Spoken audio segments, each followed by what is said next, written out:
ನಮಸ್ಕಾರ. ಇವತ್ತಿಂದ 7 ದಿವಸಗಳ ಅವಧಿಯಲ್ಲಿ ನಮಗೆಲ್ಲ ಸುಪರಿಚಿತರೇ ಆಗಿರುವ ವಿದ್ವಾನ್ ಗಣೇಶ್ ಭಟ್ ಹೋಬಳಿಯವರು ಶಿವಾನಂದ ಲಹರಿ ವ್ಯಾಖ್ಯಾನವನ್ನು ಮುಂದುವರಿಸೋರಿದ್ದಾರೆ. ಈ ಪ್ರವಚನ ಸಪ್ತಾಹವನ್ನು ಶ್ರೀಮತಿ ಶೈಲಜಮ್ಮ ಮತ್ತು ಶ್ರೀ ರಾಮಯ್ಯ ಅವರ ಸ್ಮರಣೆಯಲ್ಲಿ ಶ್ರೀಮತಿ ಸುಧಾ ಚಂದ್ರಶೇಖರ್ ಹಾಗೂ ಶ್ರೀ ಶ್ರೀಕಂಠಯ್ಯ ಈ ಹಿತೈಷಿಗಳು ಪ್ರಾಯೋಜನೆ ಮಾಡಿದ್ದಾರೆ. ಈ ಹಿಂದೆನೂ ಹಲವು ಪ್ರವಚನ ಮಾಲೆಗಳನ್ನು ಅವರು ಪ್ರಾಯೋಜನೆ ಮಾಡಿದ್ದಾರೆ. ಅವರಿಗೆ ತಮ್ಮೆಲ್ಲರ ಮತ್ತು ಗೋಖಲೆ ಸಂಸ್ಥೆಯ ಪರವಾಗಿ ಕೃತಜ್ಞತೆಯನ್ನು ಸಲ್ಲಿಸ್ತಾ ಇದ್ದೇನೆ. ಶಿವ ಅಂದ್ರೇ ಮಂಗಳಕರವಾದ್ದು. ಸ್ವಶ್ರೇಯಸ ಶಿವಂ ಭದ್ರಂ ಕಲ್ಯಾಣಂ ಮಂಗಳಂ ಶುಭಂ ಅಂತ ಕೋಶಕಾರ ಹೇಳ್ತಾನೆ. ಆತ್ಯಂತಿಕ ಮಂಗಳಕರವಾದ್ದು ಅಂದರೆ ಜ್ಞಾನವೇ. ಪ್ರತಿಯೊಬ್ಬರಿಗೂ ಜೀವನದಲ್ಲಿ ಜ್ಞಾನರೂಪಿ ಶಿವತತ್ವ ಆನಂದ ಲಹರಿಯಾಗಿ ಪ್ರವಹಿಸಬೇಕು. ಇದಕ್ಕೆ ಮಾರ್ಗ ತೋರುವ ಲೋಕೋಪಕಾರಕ ಉದ್ದೇಶದಿಂದ ಶಂಕರ ಭಗವತ್ಪಾದರು 100 ಶ್ಲೋಕಗಳ ಈ ಅದ್ಭುತ ಕಾವ್ಯ ಲಹರಿಯನ್ನು ನಮಗೆಲ್ಲ ಅನುಗ್ರಹಿಸಿದ್ದಾರೆ. ಪ್ರಜ್ಞಾನ ಎಂಬ ಪರಮಾತ್ಮನಲ್ಲಿ ಅನುರಕ್ತರಾಗುವುದು ಹೇಗೆ ಅನ್ನೋದನ್ನು, ಭಕ್ತಿಯ ಪರಾಕಾಷ್ಠ ಸ್ವರೂಪವನ್ನು ಇಲ್ಲಿ ಬಗೆಬಗೆಯಾಗಿ ವರ್ಣಿಸಿದ್ದಾರೆ. ಈಗಾಗಲೇ ಅದರ ಮುಕ್ಕಾಲು ಭಾಗದಷ್ಟು ಅವಲೋಕನ ಆಗಿದೆ. ಹೃದಯಸ್ಥನಾದ ಶಿವ 3 ಲೋಕಗಳಿಗೂ ಒಡೆಯನಾದ್ದರಿಂದ ಜಗತ್ತಿನ ಎಲ್ಲ ಜೀವಿಗಳು ಅವನಿಗೆ ವಂದಿಸಲೇಬೇಕು. ಈ ಹಿಂದೆ ಈ ವ್ಯಾಖ್ಯಾನಮಾಲೆಯ 4 ಕಂತುಗಳು ಆಗಿವೆ. ಈಗ ನಡೀತಾ ಇರೋದು 5ನೆಯ ಪರ್ಯಾಯ. ಈ ಪ್ರವಚನ ಸಪ್ತಾಹಕ್ಕೆ ವಿದ್ವಾನ್ ಗಣೇಶ್ ಭಟ್ ಹೋಬಳಿಯವರಿಗೆ ಹಾಗೂ ತಮಗೆಲ್ಲ ಸ್ವಾಗತ ಕೋರ್ತಾ ವ್ಯಾಖ್ಯಾನವನ್ನು ಉಪಕ್ರಮಿಸಬೇಕು ಅಂತ ವಿದ್ವಾನ್ ಗಣೇಶ್ ಭಟ್ ಅವರನ್ನು ಪ್ರಾರ್ಥನೆ ಮಾಡ್ತೇನೆ.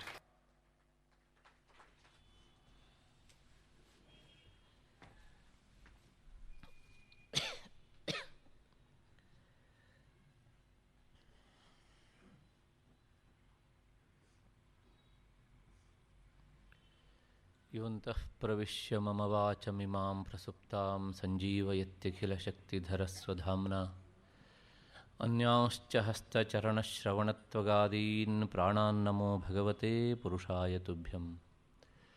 ಯಾವರ್ಣಪದವಾಕ್ಯಾರ್ಥಗದ್ಯಪದ್ಯಸ್ವರೂಪಿಣೀ ವಾಚಿ ನರ್ತಯತು ಕ್ಷಿಪ್ರಂ ಮೇಧಾನ್ ದೇವಿ ಸರಸ್ವತೀ. ಧ್ಯಾಯೇನ್ನಿತ್ಯಂ ಮಹೇಶಂ ರಜತಗಿರಿನಿಭಂ ಚಾರುಚಂದ್ರಾವತಂಸಂ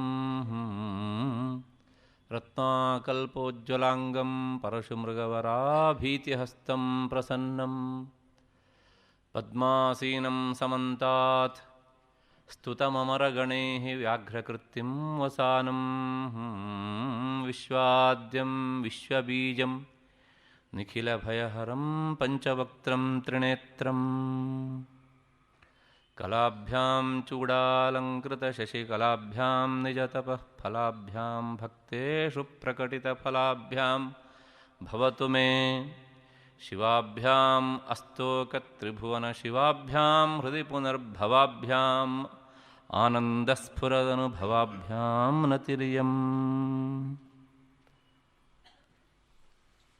ಗೋಖಲೆ ಸಾರ್ವಜನಿಕ ವಿಚಾರ ಸಂಸ್ಥೆಯ DVG ಸಭಾಂಗಣದಲ್ಲಿ ಸೇರಿದಂತಹ ನನ್ನ ಅಧ್ಯಾತ್ಮ ಬಂಧುಗಳೇ, ಪ್ರಾಯೋಜಕರೇ, ಸಂಸ್ಥೆಯ ಕಾರ್ಯದರ್ಶಿಗಳಾದಂತಹ ರಾಮಸ್ವಾಮಿಯವರೇ ಮತ್ತು ಶ್ರೀಯುತ ರಾಮು ಅವರೇ,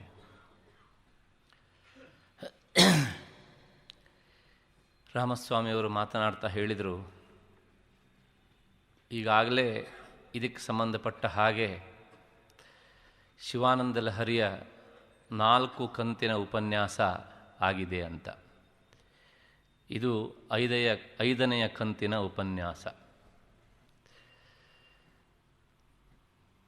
ಪ್ರತಿಯೊಂದಕ್ಕೂ ಒಂದು ಹಿನ್ನೆಲೆ ಎನ್ನುವಂತಹದ್ದು ಇರ್ತದೆ ಅನ್ನೋದನ್ನು ನಾವು ಮರೀಲಿಕ್ಕೆ ಸಾಧ್ಯ ಇಲ್ಲ.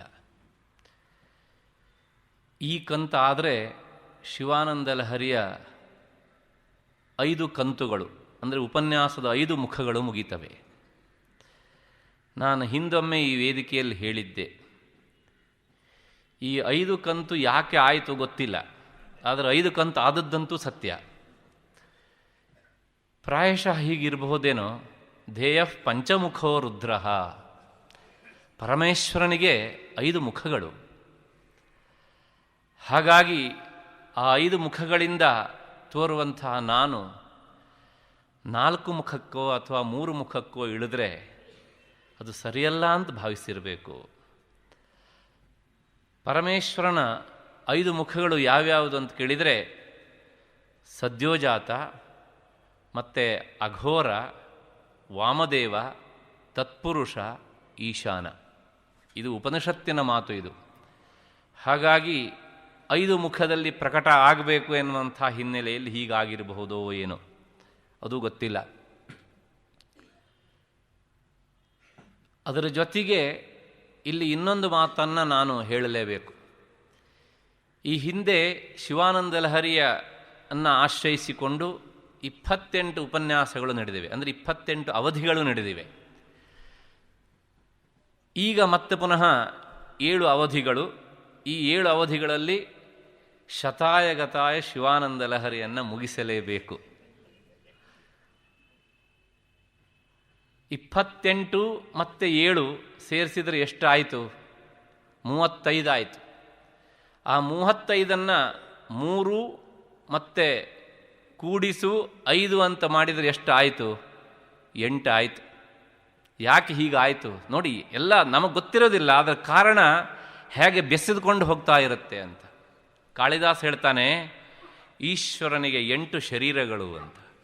ಯಾ ಸೃಷ್ಟಿ ಸ್ರಷ್ಟುರಾಧ್ಯ ವಹತಿ ವಿಧಿಯುತಂ ಯಾಹವಿರಿ ಯಾಚಹೋತ್ರಿ ಯೇ ದ್ವೇ ಕಾಲಂ ವಿಧತ್ತಃ ಶ್ರುತಿ ವಿಷಯ ಗುಣ ಯಾಸ್ಥಿತ ವ್ಯಾಪ್ಯ ವಿಶ್ವಂ ಯಾಂ ಆಹು ಪ್ರಕೃತಿರಿತಿ ಯಯಾ ಪ್ರಾಣಿನಃ ಪ್ರಾಣವಂತಃ ಪ್ರತ್ಯಕ್ಷಾಭಿ ಪ್ರಪನ್ನಸ್ತನುಭಿರವತುವಃ ತಾಭಿ ಅಷ್ಟಾಭಿ ಈಶಃ. ಪಂಚಭೂತಗಳು, ಸೂರ್ಯಚಂದ್ರರು ಮತ್ತು ಯಜ್ಞವನ್ನು ಮಾಡುವ ಯಜಮಾನ, ಇವಿಷ್ಟು ಪರಮೇಶ್ವರನ ಸಗುಣವಾದಂತಹ ರೂಪ, ಅವನ ಶರೀರ. ಹಾಗಾಗಿ ತನ್ನ ಈ ದೇಹ 8 ಬಗೆಯದ್ದಾದ್ದರಿಂದ ಆ ರೂಪದಲ್ಲಿ ಇರಬೇಕು, ತನ್ನ ಮುಖ 5 ಆದದ್ರಿಂದ ಆ ರೂಪದಲ್ಲಿರಬೇಕು ಅಂತ ಪರಮೇಶ್ವರ ಬಯಸಿದನೇ. ಹಾಗಾದದಕ್ಕೋಸ್ಕರ ಹೀಗಾಯಿತೇ ಗೊತ್ತಿಲ್ಲ. ಇಷ್ಟು ಹಿನ್ನೆಲೆಯಲ್ಲಿ ಮತ್ತೆ ಒಂದು ಮಾತನ್ನು ನಾನು ಹೇಳಬೇಕು. ಈ 4ನೆಯ ಕಂತಿನ ಉಪನ್ಯಾಸ ಮುಗಿದದ್ದು 2006ನೇ ಇಸವಿ, ಅಂದರೆ ಕಳೆದ ವರ್ಷ ಜನವರಿ 25ರಂದು. ಇವತ್ತು ನಾವು 2007ನೇ ಇಸವಿ ಫೆಬ್ರವರಿ 1ನೇ ದಿನದಲ್ಲಿ ಇದ್ದೇವೆ. 1 ವರ್ಷಗಳ ಕಾಲ ಕಳೆದು ಹೋಯಿತು. ಅಂದ ಮಾತ್ರಕ್ಕೆ ಈ 1 ವರ್ಷಗಳ ಕಾಲದಲ್ಲಿ ನಾವು ಶಿವನನ್ನು ಸ್ಮರಿಸಲಿಲ್ಲ ಅಂತಿಲ್ಲ, ಆದರೆ ಶಿವಾನಂದ ಲಹರಿಯ ಮೂಲಕ ಅಂತೂ ಸ್ಮರಿಸಲಿಲ್ಲ. ಯಾಕೆ ಹೀಗಾಯಿತು? ನಾನು ಇಂದು ಬೆಳಗಾತ ಯೋಚಿಸಿದೆ, ಮಧ್ಯೆಯಲ್ಲಿ ಎಷ್ಟು ಕಾಲಗಳು ಕಳೆದವು. 1 ವರ್ಷದ ಮೇಲೆ ಕೆಲವು ದಿನಗಳು ಸಂದು ಹೋದವು. ಯಾಕೆ ಹೀಗಾಯಿತು? ಕೊನೆಗೆ ನಾನು ಎಲ್ಲಿಗೆ ತಂದು ನಿಲ್ಲಿಸಿದ್ದೆ, ಎಲ್ಲಿಂದ ಪ್ರಾರಂಭಿಸಬೇಕು ಅಂತ ವಿಚಾರ ಮಾಡೋದಕ್ಕೋಸ್ಕರ ಪುಸ್ತಕವನ್ನು ತೆರೆದಾಗ ನನಗೆ ಆಶ್ಚರ್ಯ ಆಯಿತು. 75ನೇ ಶ್ಲೋಕಕ್ಕೆ ಬಂದು ಶಿವಾನಂದ ಲಹರಿ ನಿಂತಿತ್ತು. ಅದನ್ನು ನೋಡಿ ಆದಮೇಲೆ ಅನ್ನಿಸ್ತು ನನಗೆ, ಹೀಗಾಗಲೇಬೇಕಾದದ್ದು ಸತ್ಯ ಅಂತ. ಏತನ್ಮಧ್ಯೆ ರಾಮು ಅವರು ತುಂಬ ಸಲ ನನ್ನ ಹತ್ರ ಕೇಳಿದರು, ಶಿವಾನಂದ ಲಹರಿ ಅಂತ. ನನ್ನ ಬೇರೆ ಬೇರೆ ಕೆಲಸದ ನಿಮಿತ್ತವಾಗಿ ನಾನು ಅವರ ಕರೆಗೆ ಸ್ಪಂದಿಸಲಿಕ್ಕೆ ಆಗಲಿಲ್ಲ. ಮತ್ತು ಕೆಲವು ಸಲ ನನಗೆ ಸ್ವಲ್ಪ ಚೂರುಪಾರು ಅನುಕೂಲವಿದ್ದಾಗ ಇಲ್ಲಿಯ ವಿಸ್ತರಣೆ ಕಾರ್ಯಕ್ರಮದಿಂದಾಗಿಯೂ ಸಹ ಆಗಲಿಲ್ಲ. ಏನಿದ್ರೂ 1 ವರ್ಷ ಕಳೆದು ಹೋಯಿತು. ಇದಕ್ಕೊಂದು ಬಲವಾದ ಕಾರಣ ಇರಬೇಕು. ಏನು? ಆ ಶ್ಲೋಕ ನೋಡಿ ಆದಮೇಲೆ ನನಗೆ ಉತ್ತರ ಸಿಕ್ಕಿತು. ಭಗವತ್ಪಾದರು ಈ 75ನೇ ಪದ್ಯದಲ್ಲಿ ಒಂದು ಮಾತನ್ನು ಹೇಳ್ತಾರೆ. ಏನು ಕೇಳಿದರೆ, ಕಲ್ಯಾಣಿನಂ ಸರಸಚಿತ್ರಗತಿಂ ಸವೇಗಂ ಸರ್ವೇಂಗಿತಜ್ಞಮನಘಂ ಧ್ರುವಲಕ್ಷಣಾಢ್ಯಂ ಚೇತಸ್ತುರಂಗಮಧಿರುಹ್ಯ ಚರಸ್ಮರಾರೇ ನೇತಃ ಸಮಸ್ತ ಜಗತಾಂ ವೃಷಭಾಧಿರೂಢ. ಈ ಶ್ಲೋಕಕ್ಕೆ ಉಪನ್ಯಾಸ ಬಂದು ನಿಂತಿತ್ತು. ಪರಮೇಶ್ವರನ್ನ ಪ್ರಾರ್ಥಿಸ್ತಾ ಹೇಳಿದಂಥ ಮಾತು, ಓ ಪರಮೇಶ್ವರ, ನೀನು ವೃಷಭಾಧಿರೂಢ, ಎತ್ತನ್ನು ಹತ್ತಿಕೊಂಡು ಸಂಚರಿಸುವವನು. ಹಾಗಾಗಿ ನೀನು ವೃಷಭವಾಹನ, ವೃಷಭಾಧಿರೂಢ, ವೃಷಧ್ವಜ ಈ ಎಲ್ಲ ಹೆಸರುಗಳಿಂದ ಪ್ರಖ್ಯಾತನಾಗಿದ್ದೀಯೆ. ಆದರೆ ನೀನು 3 ಲೋಕದ ಒಡೆಯ. ನಿನಗಿರುವಂತಹ ಕಾರ್ಯಬಾಹುಲ್ಯ ಅದು ಎಷ್ಟೋ ಪರಮೇಶ್ವರ. ನಿನ್ನ ಕಾರ್ಯಬಾಹುಲ್ಯ ಅದು ಶಬ್ದದಿಂದ ತೀರದು. ಯಾಕೆ? 3 ಜಗದ ರಕ್ಷಣೆಯ ಹೊಣೆ ನಿನ್ನ ತಲೆ ಮೇಲೆ ಉಂಟು. ಈ ಎಲ್ಲ ಕೆಲಸವನ್ನು ಮಾಡುವಂಥ ನೀನು ಬಹಳ ಚುರುಕಾಗಿ ಓಡಾಡಬೇಕು ಅಂತಾದರೆ ಈ ಮುದಿ ಎತ್ತನ್ನು ಕಟ್ಟಿಕೊಂಡು ಹೇಗೋ ಓಡಾಡ್ತೀಯ. ಹಾಗಾಗಿ ನೀನು ಅತ್ಯಂತ ಶೀಘ್ರವಾಗಿ ಎಲ್ಲೆಡೆಗೂ ಓಡಾಡುವುದಕ್ಕೆ ಅನುಕೂಲವಾದಂತಹ ಒಂದು ಕುದುರೆಯನ್ನು ನಾನು ನಿನಗೆ ಕೊಡ್ತೇನೆ. ಆ ಕುದುರೆ ಯಾವುದು ಕೇಳಿದರೆ ಚೇತಸ್ತುರಂಗ, ನನ್ನ ಮನಸ್ಸು ಎನ್ನುವಂತಹ ಕುದುರೆ. ಈ ಕುದುರೆಯನ್ನು ನಾನು ನಿನಗೆ ಕೊಡ್ತೇನೆ, ನೀನು ಸ್ವಚ್ಛಂದವಾಗಿ ಓಡಾಡಬಹುದಪ್ಪ ಅಂತ ಹೇಳಿದರು. ಈ ಶ್ಲೋಕಕ್ಕೆ ಬಂದು ಉಪನ್ಯಾಸ ನಿಂತಿತು. ಇಷ್ಟನ್ನು ಹೇಳಿ ನಾವು ಕುದುರೆಯನ್ನು ಕೊಟ್ವಿ. ಪರಮೇಶ್ವರ ಹೊರಟು ಹೋಗ್ಬಿಟ್ಟ. ಹಾಗಾಗಿ ಮತ್ತೆ 1 ವರ್ಷಗಳ ಕಾಲ ನಮ್ಮ ಮನಸ್ಸನ್ನು ನಮಗೆ ಕೊಟ್ಟ, ಕುದುರೆ ಅವನಿಟ್ಕೊಬಿಟ್ಟ ಅಷ್ಟೇ. ಕೊಟ್ಟಿದ್ದು ವಾಸ್ತವಿಕವಾಗಿ ಮನಸ್ಸು ಎನ್ನುವಂತಹ ಕುದುರೆಯನ್ನು. ನೋಡಿ ಆ ಕಾವ್ಯದ ಸ್ವಾರಸ್ಯ ಹೇಗುಂಟು ಅಂತ. ಹಾಗಾಗಿ ಈಶ್ವರ ವೃಷಭಧ್ವಜನಾದಾಗ, ವೃಷಭಾಧಿರೂಢನಾದಾಗ ಮಾತ್ರ ನಮಗೆ ಮತ್ತೆ ಮತ್ತೆ ಸಿಗ್ತಾನೆ. ಅವನು ಚೇತಸ್ತುರಂಗನಾದರೆ ಆತ ಎಲ್ಲೋ ಅಪರೂಪಕ್ಕೊಮ್ಮೆ ಸಿಗ್ತಾನೆ. ಹಾಗಿದ್ರೆ ಭಗವತ್ಪಾದರು ಹೀಗೆ ಹೇಳಿದ್ರಲ್ಲ ಅಂತ ಕೇಳಿದರೆ, ಜ್ಞಾನಿಗಳಿಗೆ ಅವನು ಮತ್ತೆ ಮತ್ತೆ ಸಿಗ್ತಾನೆ. ನಮ್ಮಂಥವರು ಅವನಿಗೇನಾದರೂ ಕುದುರೆಯನ್ನು ಕೊಟ್ಟರೆ ಆತ ನಮಗೆ ಮತ್ತೆ ಬೇಗ ಸಿಗುವುದಿಲ್ಲ. ಹಾಗಾಗಿ ಈ ಒಂದು ಕಾರಣ ಇದ್ರೂ ಸಹ ಇರಬಹುದೋ ಏನೋ ಗೊತ್ತಿಲ್ಲ. ಒಂದು ಸಲ ನಮ್ಮ ಗುರುಗಳು ಒಂದು ಮಾತು ಹೇಳಿದರು. ನಾವೊಂದು 5-6 ಜನ ಸೇರಿ ಮಹಾಭಾರತವನ್ನು ಪಾರಾಯಣ ಮಾಡಲಿಕ್ಕೆ ಅಂತ ಹೊರಟ್ವಿ. 1,00,000 ಶ್ಲೋಕಗಳಲ್ಲಿ ಹರಡಿಕೊಂಡಂಥ ಮಹಾಭಾರತವನ್ನು. ಆಗ ಅವರು ಒಂದು ಎಚ್ಚರಿಕೆಯ ಮಾತನ್ನು ಹೇಳಿದರು. ಅದು ವಾರದಲ್ಲಿ 1 ದಿವಸ ಮಾತ್ರ ಪಾರಾಯಣವನ್ನು ಮಾಡಿ, ಆದರೆ ಆ ವನಪರ್ವ ಬರುತ್ತಲ್ಲ, ಅಲ್ಲಿ ಮಾತ್ರ ಯಾವ ಸಂದರ್ಭದಲ್ಲೂ ನಿಮ್ಮ ಪಾರಾಯಣಕ್ಕೆ ವಿಚ್ಛಿತ್ತಿ ಬರದೇ ಇರುವ ಹಾಗೆ ನೋಡ್ಕೊಳ್ಳಿ. ನಮಗೆ ಮೊದಲಿದು ಹೊಳಿಲಿಲ್ಲ. ಕೊನೆಗೆ ಸಾಹಸ ಮಾಡಿ ಕೇಳಿದ್ವಿ, ಯಾಕೆ ಹೀಗೆ ಹೇಳಿದ್ರಿ ಅಂತ. ಇನ್ನೇನಿಲ್ಲಪ್ಪ, ವನಪರ್ವದಲ್ಲಿ ನಿಲ್ಲಿಸಿಬಿಟ್ರೆ ನಾವು ವನವಾಸಿಗಳೇ ಆಗಿಬಿಡ್ತೇವೆ. ಹಾಗಾಗಿ ಅಲ್ಲಿ ನಿಲ್ಲಿಸಬೇಡಿ. ಅಕಸ್ಮಾತ್ತಾಗಿ ನೀವು ನಿರ್ದಿಷ್ಟವಾಗಿ ಇಟ್ಟುಕೊಂಡಂಥ ವಾರದಲ್ಲಿ ಆಗದೇ ಇದ್ದರೆ ಮಾರನೇ ದಿವಸ ಪಾರಾಯಣವನ್ನು ಮುಂದುವರಿಸಿ. ಹಾಗಾಗಿ ಆ ಒಂದು ಪರ್ವ ಮುಗಿಯುವವರೆಗೆ ಮೈಯೆಲ್ಲ ಕಣ್ಣಾಗಿದ್ವಿ ನಾವು. ಹೀಗೆ ಮಹಾತ್ಮರ ಗ್ರಂಥದಲ್ಲಿ ಯಾವ್ಯಾವುದೋ ವಿಷಯಗಳು ಅಡಕವಾಕ್ಕೊಂಡಿರ್ತವೆ. ಕೆಲವು ನಮಗೆ ಹೀಗೆ ಹೇಳಿದಾಗ ಗೊತ್ತಾಗ್ತದೆ, ಮತ್ತು ಹೇಳದೇ ಇದ್ದರೆ ಸುತರಾಮ್ ಗೊತ್ತಾಗುವುದಿಲ್ಲ. ಈ ಹಿನ್ನೆಲೆಯಲ್ಲಿ ನಾನು ಅದರ ಒಂದು ಚಮತ್ಕಾರ ಇದ್ದರೂ ಇರಬಹುದು, ಸತ್ಯ ಇದ್ದರೂ ಇರಬಹುದು, ಏನಿದ್ರೂ ಈಶ್ವರ ವೃಷಭಾಧಿರೂಢನಾದಾಗ ಮಾತ್ರ ಆತ ನಮಗೆ ಮತ್ತೆ ಮತ್ತೆ ಸಿಗ್ತಾನೆ. ಯಾಕೆ ವೃಷಭಾಧಿರೂಢ ಅಂತ ಹೇಳ್ತಾರೆ ಕೇಳಿದರೆ, ವೃಷಭ ಅಂದರೆ ಎತ್ತು.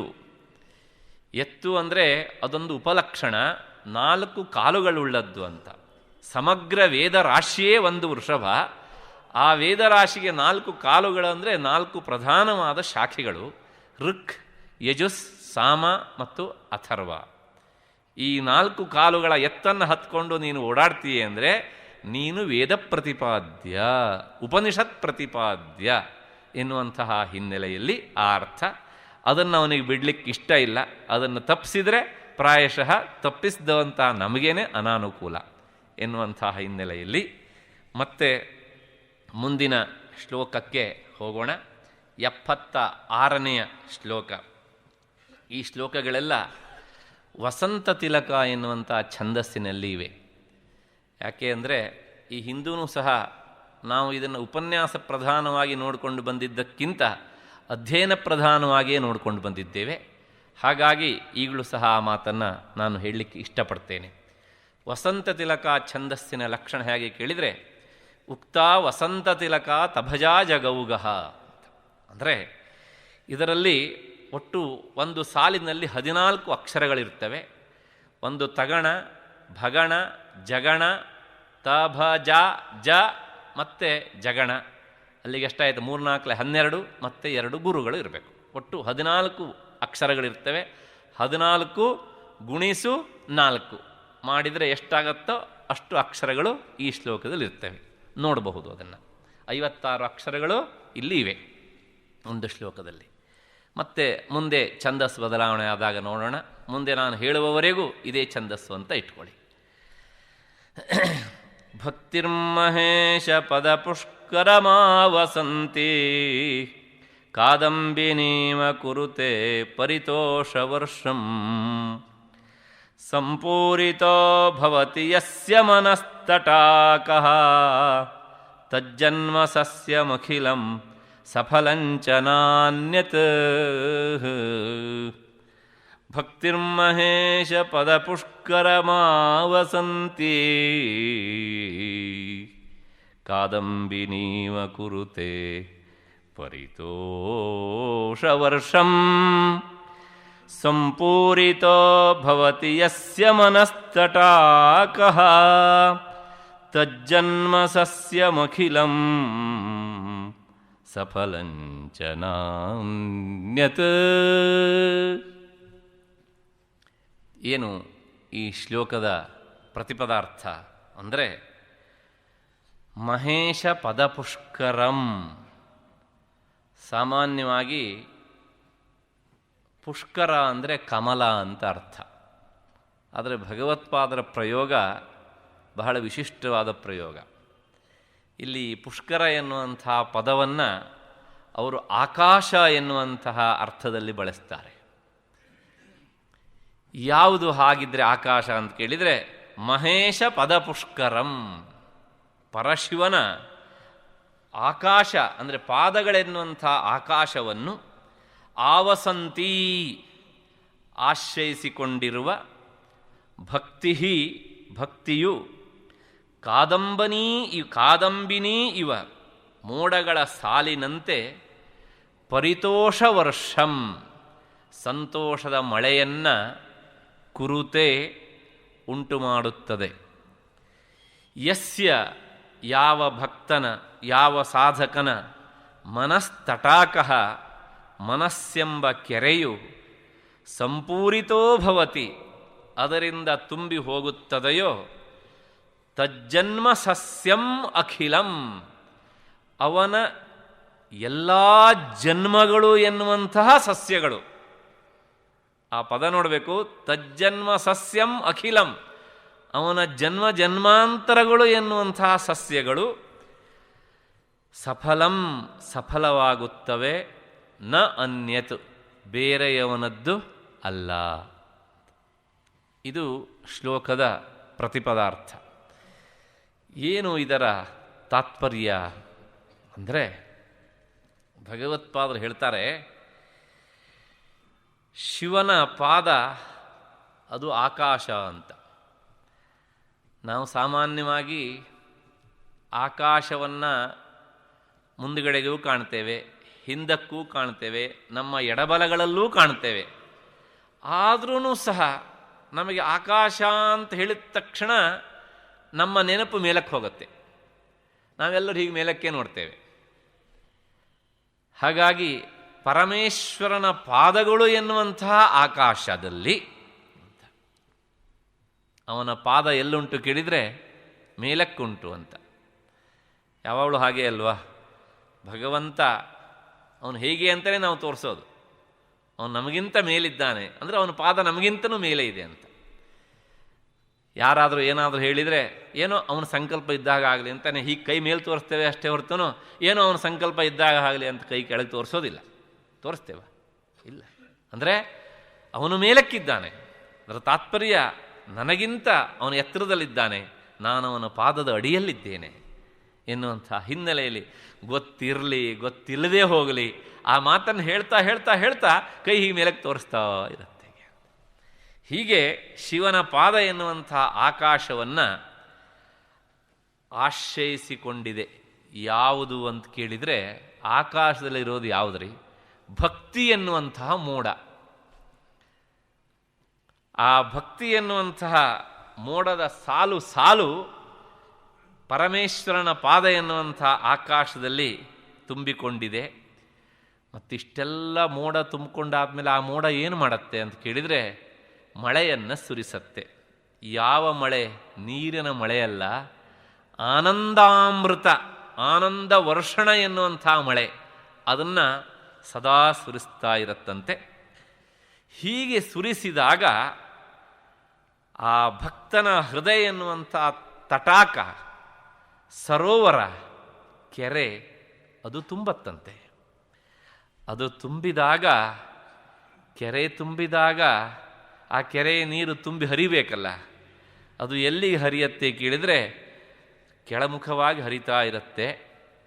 ಅದರ ಕೆಳಗೆ ಏನುಂಟು ಕೇಳಿದರೆ ಈ ಸಾಧಕನ ಹಿಂದಿನ ಜನ್ಮ ಜನ್ಮಾಂತರಗಳು ಮತ್ತು ಮುಂದೆ ಆತ ಎತ್ತಬೇಕಾದ ಜನ್ಮಗಳ ಪಟ್ಟಿ ಎಲ್ಲವುದೂ ಉಂಟು. ಹೀಗೆ ಆ ಭಕ್ತಿಯ ನೀರು ತುಂಬಿ ಅವನ ಹೃದಯದ ಕೆರೆ ಹರಿತಾ ಇದ್ದಾಗ ಆ ಕೆರೆಯಿಂದ ಹರಿದು ಬಂದಂಥ ನೀರು ಭಕ್ತನ, ಸಾಧಕನ ಜನ್ಮ ಜನ್ಮಗಳು ಎನ್ನುವಂಥ ಈ ಸಸ್ಯಗಳನ್ನೆಲ್ಲ ಚಿಗುರಿಸಿ ಬಿಡ್ತವೆ. ಆ ಸಸ್ಯಗಳೆಲ್ಲ ಸಫಲವಾಗ್ತವೆ, ಅಂದರೆ ಅವು ಫಲ ಕೊಡ್ತವೆ. ಇದಿಷ್ಟು ಕಾವ್ಯದ ಸರಣಿಯಲ್ಲಿ ಭಗವತ್ಪಾದರು ಹೇಳಿದರು. ಒಟ್ಟಾದರೆ ಏನು ಕಾವ್ಯದ ಸರಣಿಯಲ್ಲಾರು ಕೇಳಿದರೆ ಶಿವನ ಪಾದವೇ ಆಕಾಶ, ಮತ್ತು ಭಕ್ತಿಯೇ ಮೋಡ, ಸಂತೋಷವೇ ಮಳೆ, ಆಮೇಲೆ ಭಕ್ತನ ಮನಸ್ಸು ತಟಾಕ, ಮತ್ತು ಆ ತಟಾಕದಿಂದ ಹರಿದು ಬರುವಂಥ ನೀರು ಎಲ್ಲಿಗೆ ಕೇಳಿದರೆ ಜನ್ಮ ಎನ್ನುವಂಥ ಸಸ್ಯಗಳಿಗೆ.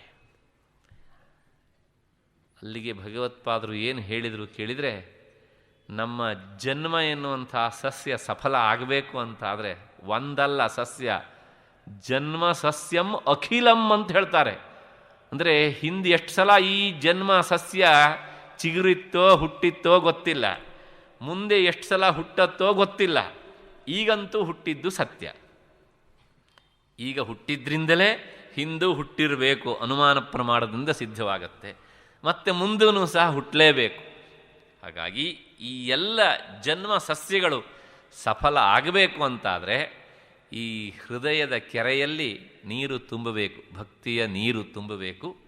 ಆಗ ಮಾತ್ರ ಆ ಮೋಡದಿಂದ ಬಿದ್ದಂಥ ನೀರು ಈ ಸಸ್ಯಗಳನ್ನು ಸಫಲಗೊಳಿಸ್ತವೆ ಎನ್ನುವಂಥದ್ದು ಒಂದು ಹಿನ್ನೆಲೆಯ ಅರ್ಥ.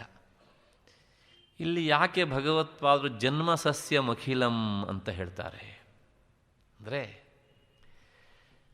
ಪರಮೇಶ್ವರನ ಪ್ರಾರ್ಥನೆಗೆ ಒಂದು ಜನ್ಮದ ಸಾಧನೆ ಸಾಲದು. ಹಾಗಾಗಿ ನಾವು ಎಷ್ಟೋ ಜನ್ಮದಲ್ಲಿ ಸಾಧನೆ ಮಾಡಿದಾಗ ಅಷ್ಟೋ ಇಷ್ಟೋ ಈ ಆಕಾಶದಲ್ಲಿ, ಪರಮೇಶ್ವರನ ಪಾದ ಎನ್ನುವಂಥ ಆಕಾಶದಲ್ಲಿ ಭಕ್ತಿ ಮೋಡಗಳು ತುಂಬಿಕೊಂಡಿರ್ತವೆ.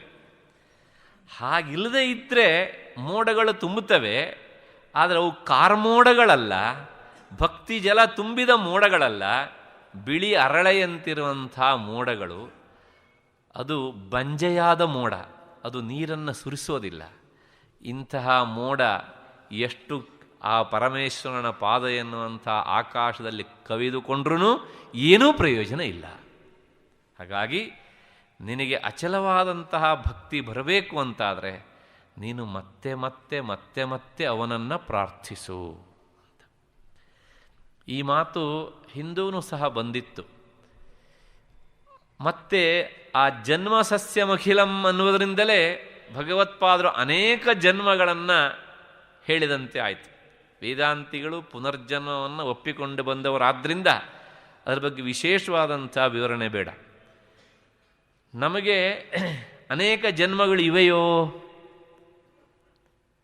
ನಮ್ಮಲ್ಲಿ ತುಂಬ ಜನ ವಿಮರ್ಶಕರಿದ್ದಾರೆ ಹಾಗೆ ಅನೇಕ ಜನ್ಮಗಳಿಲ್ಲ ಅಂತ. ಯಾಕೆ ಕೇಳಿದರೆ ಅದಕ್ಕೆ ಪ್ರಮಾಣ ಇಲ್ಲ ಅಂತ. ಪ್ರಮಾಣ ಇಲ್ಲ ಅಂತ ಹೇಳುವುದಕ್ಕೆ ಹೇಗೆ ಪ್ರಮಾಣ ಉಂಟೋ, ಇದೇ ಅಂತ ಹೇಳುವುದಕ್ಕೂ ಅಷ್ಟೇ ಪ್ರಮಾಣಗಳಿವೆ.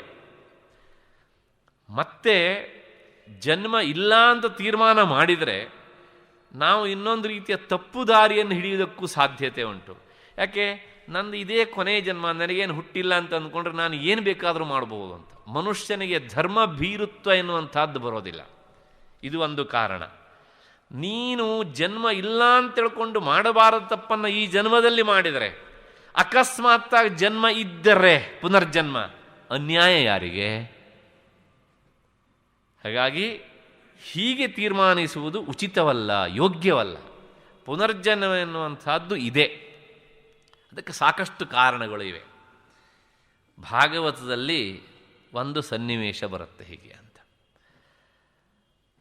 ಒಂದು ಸಲ ಚಿತ್ರಕೇತು ಎನ್ನುವಂತಹ ಒಬ್ಬ ಮಹಾರಾಜ, ಅವನಿಗೆ ಬಹಳಷ್ಟು ದಿವಸ ಸಂತತಿ ಆಗಿರಲಿಲ್ಲ. ಕೊನೆಗೆ ಆತ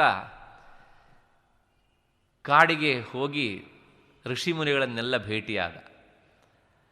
ಅವರ ಹತ್ರ ಕೇಳಿದ, ನನಗೆ ಸಂತತಿ ಆಗುವ ಹಾಗೆ ಅನುಗ್ರಹಿಸಿ ಅಂತ. ಅವರು ಅಷ್ಟಾಗಿ ಪ್ರತಿಕ್ರಿಯಿಸಲಿಲ್ಲ. ನಮ್ಮ ಜನರಿಗೆಲ್ಲ ಹಾಗೇನೆ, ಯಾರು ಅಧ್ಯಾತ್ಮ ಸಾಧನೆಗೆ ತೊಡಗ್ತಾರೋ ಅವರು ನಮ್ಮ ಕಷ್ಟ ಸುಖಕ್ಕೆ ಸ್ಪಂದಿಸಬೇಕು. ಅಂದರೆ ನಮ್ಮ ಕಷ್ಟ ಸುಖಗಳನ್ನೆಲ್ಲ ಹೋಗಲಾಡಿಸುವುದಕ್ಕೆ ನಾವು ಅವರಿಗೆ ಗುತ್ತಿಗೆ ಕೊಟ್ಟುಬಿಟ್ಟಿದ್ದೇವೆ ಅನ್ನೋ ತರಹ. ಕೊನೆಗೆ ಏನಾಯಿತು ಕೇಳಿದರೆ, ಇವನ ಈ ಚಟಪಡಿಸುವಿಕೆಯನ್ನು ನೋಡಲಿಕ್ಕಾಗದೆ ಅಂಗೀರಸ ಮುನಿ ಎನ್ನುವಂಥವರು ಹೇಳಿದರು, ನೋಡಪ್ಪ, ನಿನಗೆ ಈ ಜನ್ಮದಲ್ಲಿ ಸಂತತಿಯ ಭಾಗ್ಯ ಇಲ್ಲ, ಯಾಕೆ ಪ್ರಯತ್ನ ಪಡ್ತೀಯ ಅಂತ. ಆಗ ಆತ ಕೇಳಿದ, ಅಲ್ರಿ, ನನಗೆ ಸಂತತಿಯ ಭಾಗ್ಯ ಇಲ್ಲದೆ ಇದ್ದರೆ ನಿಮ್ಮಂಥವ್ರು ತಪಸ್ಸು ಮಾಡೋದು ಯಾಕೆ? ನಿಮ್ಮ ತಪಸ್ಸಿನಿಂದ ನನಗೆ ಸಂತತಿ ಆಗುವಂತೆ ಮಾಡ್ರಿ. ನೋಡಿ ಮನುಷ್ಯನ ಡಿಮ್ಯಾಂಡ್ ಹೇಗಿರುತ್ತೆ ಅಂತ. ಆಗ ಓ ಸರಿಯಪ್ಪ, ಇವನಿಗೆ ಈ ಜನ್ಮದಲ್ಲಿ ಪರಿಪಕ್ವತೆ ಬರಬೇಕು ಅಂಥೇಳಿ, ಆಯಿತು, ಹಾಗೆ ನಿನಗೊಂದು ಮಗು ಆಗುತ್ತೆ, ಅದ್ರ ಒಂದು ನೆನಪಿಟ್ಟುಕೋ, ಆ ಮಗುವಿನಿಂದ ನಿನಗೆ ಸುಖವೂ ಆಗುತ್ತೆ, ಅದಕ್ಕಿಂತ ಹೆಚ್ಚು ದುಃಖವೂ ಆಗುತ್ತೆ. ಇವನಿಗೆ ಸದ್ಯ ಮಗು ಆದರೂ ಸಾಕು ಅಂತ ಆ ಎರಡನೇ ಮಾತನ್ನು ಮರೆತ ಮೊದಲನೇದಾಗಿ ಗಟ್ಟಿ ಇಟ್ಟುಕೊಂಡ. ಅಂತೂ ಕಾಲಕ್ರಮದಂತೆ ಅವನ ಹೆಂಡತಿ ಕೃತದ್ಯುತಿ ಅಂತ, ಅವಳಲ್ಲಿ ಒಂದು ಗಂಡು ಮಗು ಹುಟ್ಟಿತು. ರಾಜಾನೋ ಬಹುವಲ್ಲಭಾಹ, ಬಹಳಷ್ಟು ಹೆಂಡತಿ ಇರೋವನಿಗೆ ಪಟ್ಟಮಹಿಷಿಯಲ್ಲಿ ಸಂತತಿ ಆಯಿತು. ಅರಮನೆಯಲ್ಲಿ ಎಲ್ಲಿಲ್ಲದ ಸಂತೋಷದ ವಾತಾವರಣ. ಆದರೆ ಏನಾಯಿತು ಕೇಳಿದರೆ, ಪಟ್ಟಮಹಿಷಿಯಲ್ಲಿ ಮಗು ಆದಾಗ ಈ ಚಿತ್ರಕೇತು ಮಹಾರಾಜನಿಗೆ ವಿಶೇಷವಾಗಿ, ಅಯ್ಯೋ ನನ್ನ ಕುಲವನ್ನು ಉದ್ಧಾರ ಮಾಡುವಂಥ ಮಗುವನ್ನು ಹೆತ್ತು ಕೊಟ್ಟವಳು ಎನ್ನುವಂಥ ದೃಷ್ಟಿಯಿಂದ ಈ ಪಟ್ಟಮಹಿಷಿಯಲ್ಲಿ ಬೇರೆ ಎಲ್ಲ ಮಹಿಷಿಯರಿಗಿಂತ ಹೆಚ್ಚು ಪ್ರೀತಿಯನ್ನು ತೋರಿಸುವುದಕ್ಕೆ ಪ್ರಾರಂಭಿಸಿದ. ಇದರಿಂದ ಏನಾಯಿತು ಕೇಳಿದರೆ, ಬೇರೆ ಎಲ್ಲ ಮಹಿಷಿಯರಿಗೆ ಹುಳುಕು, ಕೊಳಕು, ದ್ವೇಷ, ಅಸೂಯೆ, ರಾಗ ಎಲ್ಲ ಬೆಳೀತು. ಕೊನೆಗೆ ಏನಾಯಿತು ಕೇಳಿದರೆ, ಒಂದು ದಿವಸ ಆ ಮಗುವನ್ನು ಸ್ನಾನ ಮಾಡಿಸಿ ತೊಟ್ಟಿಲಲ್ಲಿ ಮಲಗಿಸಿದಾಗ ಮಿಕ್ಕೆಲ್ಲ ರಾಣಿಯರು ಸೇರಿ ಆ ಮಗುವಿಗೆ ವಿಷವನ್ನು ಬೆರೆಸಿದ ಹಾಲನ್ನು ಕುಡಿಸಿ ಮಗುವನ್ನು ಸಾಯಿಸಿಬಿಟ್ರು.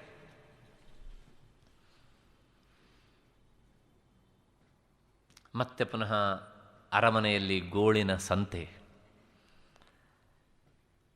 ಚಿತ್ರಕೇತು ಮಹಾರಾಜ ಕಣ್ಣೀರು ಸುರಿಸ್ತಾ ಇದ್ದಾನೆ. ಆಗ ಅಂಗೀರಸ ಮಹರ್ಷಿಗಳು ನಾರದರೊಂದಿಗೆ ಅಲ್ಲಿಗೆ ಬರ್ತಾರೆ. ಏನಪ್ಪ ಸಮಾಚಾರ? ನಾನು ಮೊದಲೇ ಹೇಳಿದ್ದೇನೆ ಈ ಮಗುವಿನಿಂದ ಸಂತೋಷ ಆಗತ್ತೆ ಅಂತ. ಸಂತೋಷ ಆಗಿದೆ, ಮಗು ಹುಟ್ಟಿ ಒಂದು ಸಂತೋಷ ಆಯ್ತಾ ಇಲ್ಲ, ಅದಕ್ಕಿಂತ ಹೆಚ್ಚಾಗಿ ಏನಾಗುತ್ತೆ, ದುಃಖ ಆಗತ್ತೆ ಅಂತ ಹೇಳಿದ್ದೆ. ಅದು ಆಯ್ತೋ ಇಲ್ಲ, ಮತ್ತೆ ಯಾಕೆ ಹೇಳೋದು? ಎರಡೂ ಆಯ್ತಲ್ಲ. ಇಲ್ಲ, ಆ ಮಗು ಬದುಕಲೇಬೇಕು, ನೀವು ಬದುಕಿಸಲೇಬೇಕು. ಈಗ ನಾರದರು ಹೇಳ್ತಾರೆ, ನೋಡಯ್ಯ, ನೀನು ಬದುಕಬೇಕು ಅಂತ ಬಯಸ್ತೀಯೇ, ಆದರೆ ಆ ಮಗುವಿನ ದೇಹದಲ್ಲಿರುವಂಥ ಜೀವಾತ್ಮ ಈ ದೇಹದೊಳಗೆ ಬಂದು ಮತ್ತೆ ಪುನಃ ನಾನು ಈ ದೇಹದ ಮೂಲಕ ಸಂಚರಿಸಬೇಕು ಅಂತ ಆ ಜೀವಾತ್ಮ ಬಯಸಬೇಕಲ್ಲ, ಅದು ನಿನ್ನ ಒಬ್ಬನ ಇಚ್ಛೆ ಅಲ್ಲ.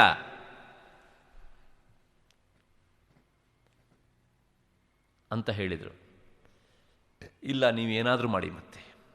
ಆಗ ಅಂಗೀರಸ ಮಹರ್ಷಿಗಳು ಹೇಳ್ತಾರೆ, ಹಾಗಿದ್ರು ಒಂದು ನಿಮಿಷ ತಾಳು, ಮಗುವಿನ ಶರೀರ ಇಲ್ಲೇ ಉಂಟು ಅಲ್ವಾ, ಆ ಜೀವಾತ್ಮನನ್ನು ನಿನ್ನ ಎದುರಿಗೆ ಕರೆದು ನಾನು ಕೇಳ್ತೇನೆ, ಅದು ಏನು ಉತ್ತರ ಹೇಳುತ್ತೆ ಅನ್ನೋದನ್ನು ಕೇಳು ನೀನು.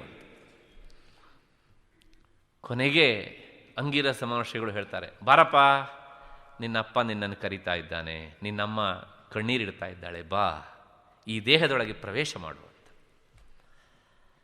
ಆಗ ಆ ಜೀವಾತ್ಮ ಅಂತರಿಕ್ಷದಲ್ಲಿ ನಿಂತು ಒಂದು ಮಾತು ಹೇಳಿತು, ಕಸ್ಮಿನ್ ಜನ್ಮನ್ ಅಮೀ ಬ್ರಹ್ಮನ್ ಪಿತರೋ ಮಾತರೋ ಅಭವನ್. ನನ್ನನ್ನು ಕರೀತಾ ಇದ್ದೀರಲ್ಲ, ನನ್ನ ಅಪ್ಪ ಅಮ್ಮ ಕಣ್ಣೀರು ಹಾಕ್ತಾ ಇದ್ದಾರೆ ಅಂತ. ಈ ಅಪ್ಪ ಅಮ್ಮ ಕೊಟ್ಟಂಥ ಶರೀರವನ್ನು ನಾನು ಇಲ್ಲೇ ಬಿಟ್ಟು ಬಂದಿದ್ದೇನೆ, ನಾನು ತಗೊಂಡು ಬಂದಿಲ್ಲ. ಆ ಮಗು ಹೇಳಿದ್ದು, ಜೀವಾತ್ಮ ಹೇಳಿದಂಥ ಮಾತು. ಇಟ್ಕೊಳ್ಳಿ, ಅವರು ಕೊಟ್ಟಿದ್ದಿದೆ ತಾನೇ ಶರೀರ, ಅದನ್ನು ಇಟ್ಟು ಬಂದಿದ್ದೇನೆ ನಾನು, ಬೇಕಿದ್ರೆ ಶೋಕೇಸೆಲ್ಲ ಇಟ್ಕೊಳ್ಳಿ ಅದನ್ನು.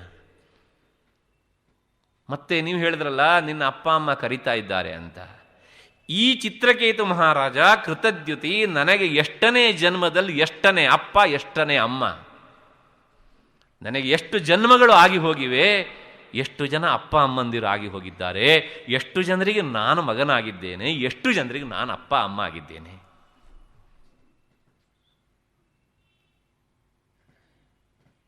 ಅಂಗೀರಸ ಮಹರ್ಷಿಗಳು ನಾರದರು ಸುಮ್ಮನೆ ಕುಳಿತಿದ್ರು. ಚಿತ್ರಕೇತು ಕೇಳಿದೇನಪ್ಪ ಅಂತ ನಾರದರು ಕೇಳಿದರು. ಹಾಗಾಗಿ ಇದು ಒಂದು ಕನಸು ಅನ್ನೋದನ್ನು ಮರಿಬೇಡಪ್ಪ ನೀನು. ಕನಸು ಹೇಗೆ ಭ್ರಮೆಯೋ, ಅದು ಹೇಗೆ ಅಶಾಶ್ವತವೋ, ವ್ಯಾವಹಾರಿಕವಾದಂಥ ಈ ಪ್ರಪಂಚವೂ ಸಹ ಅಷ್ಟೇ. ಅದಕ್ಕಿಂತ ಹೆಚ್ಚು ಕಾಲ ಸತ್ಯ ಅನ್ನೋದನ್ನು ಬಿಟ್ಟರೆ ಇದೂ ಸಹ ಆತ್ಯಂತಿಕ ಸತ್ಯ ಅಲ್ಲ. ಹಾಗಾಗಿ ತಜ್ಜನ್ಮ ಸಸ್ಯಮಖಿಲಂ, ಅವನ ಜನ್ಮ ಜನ್ಮಾಂತರಗಳು ಎನ್ನುವಂಥ ಸಸ್ಯಗಳು ಸಫಲ ಆಗಬೇಕು ಅಂತಾದರೆ ಅವನು ನಿರಂತರ ಪರಮೇಶ್ವರನನ್ನು ಸ್ಮರಿಸಬೇಕು. ಯಾಕೆ ಈ ಮಾತನ್ನು ಕೇಳಿದರೆ ಭಗವತ್ಪಾದರನ್ನು ಕುರಿತು ಪ್ರಸಿದ್ಧವಾದ ಶ್ಲೋಕ ಉಂಟು, ಶ್ರುತಿ ಸ್ಮೃತಿ ಪುರಾಣಾನಾಂ ಆಲಯಂ ಕರುಣಾಲಯಂ ಅಂತ. ಅವರು ಪ್ರತಿಪಾದಿಸದ ಗ್ರಂಥಗಳಲ್ಲಿ ವೇದದ ವಿಚಾರವೂ ಇರುತ್ತೆ, ಸ್ಮೃತಿಯ ವಿಚಾರವೂ ಇರುತ್ತೆ, ಪುರಾಣದ ವಿಚಾರವೂ ಇರುತ್ತೆ.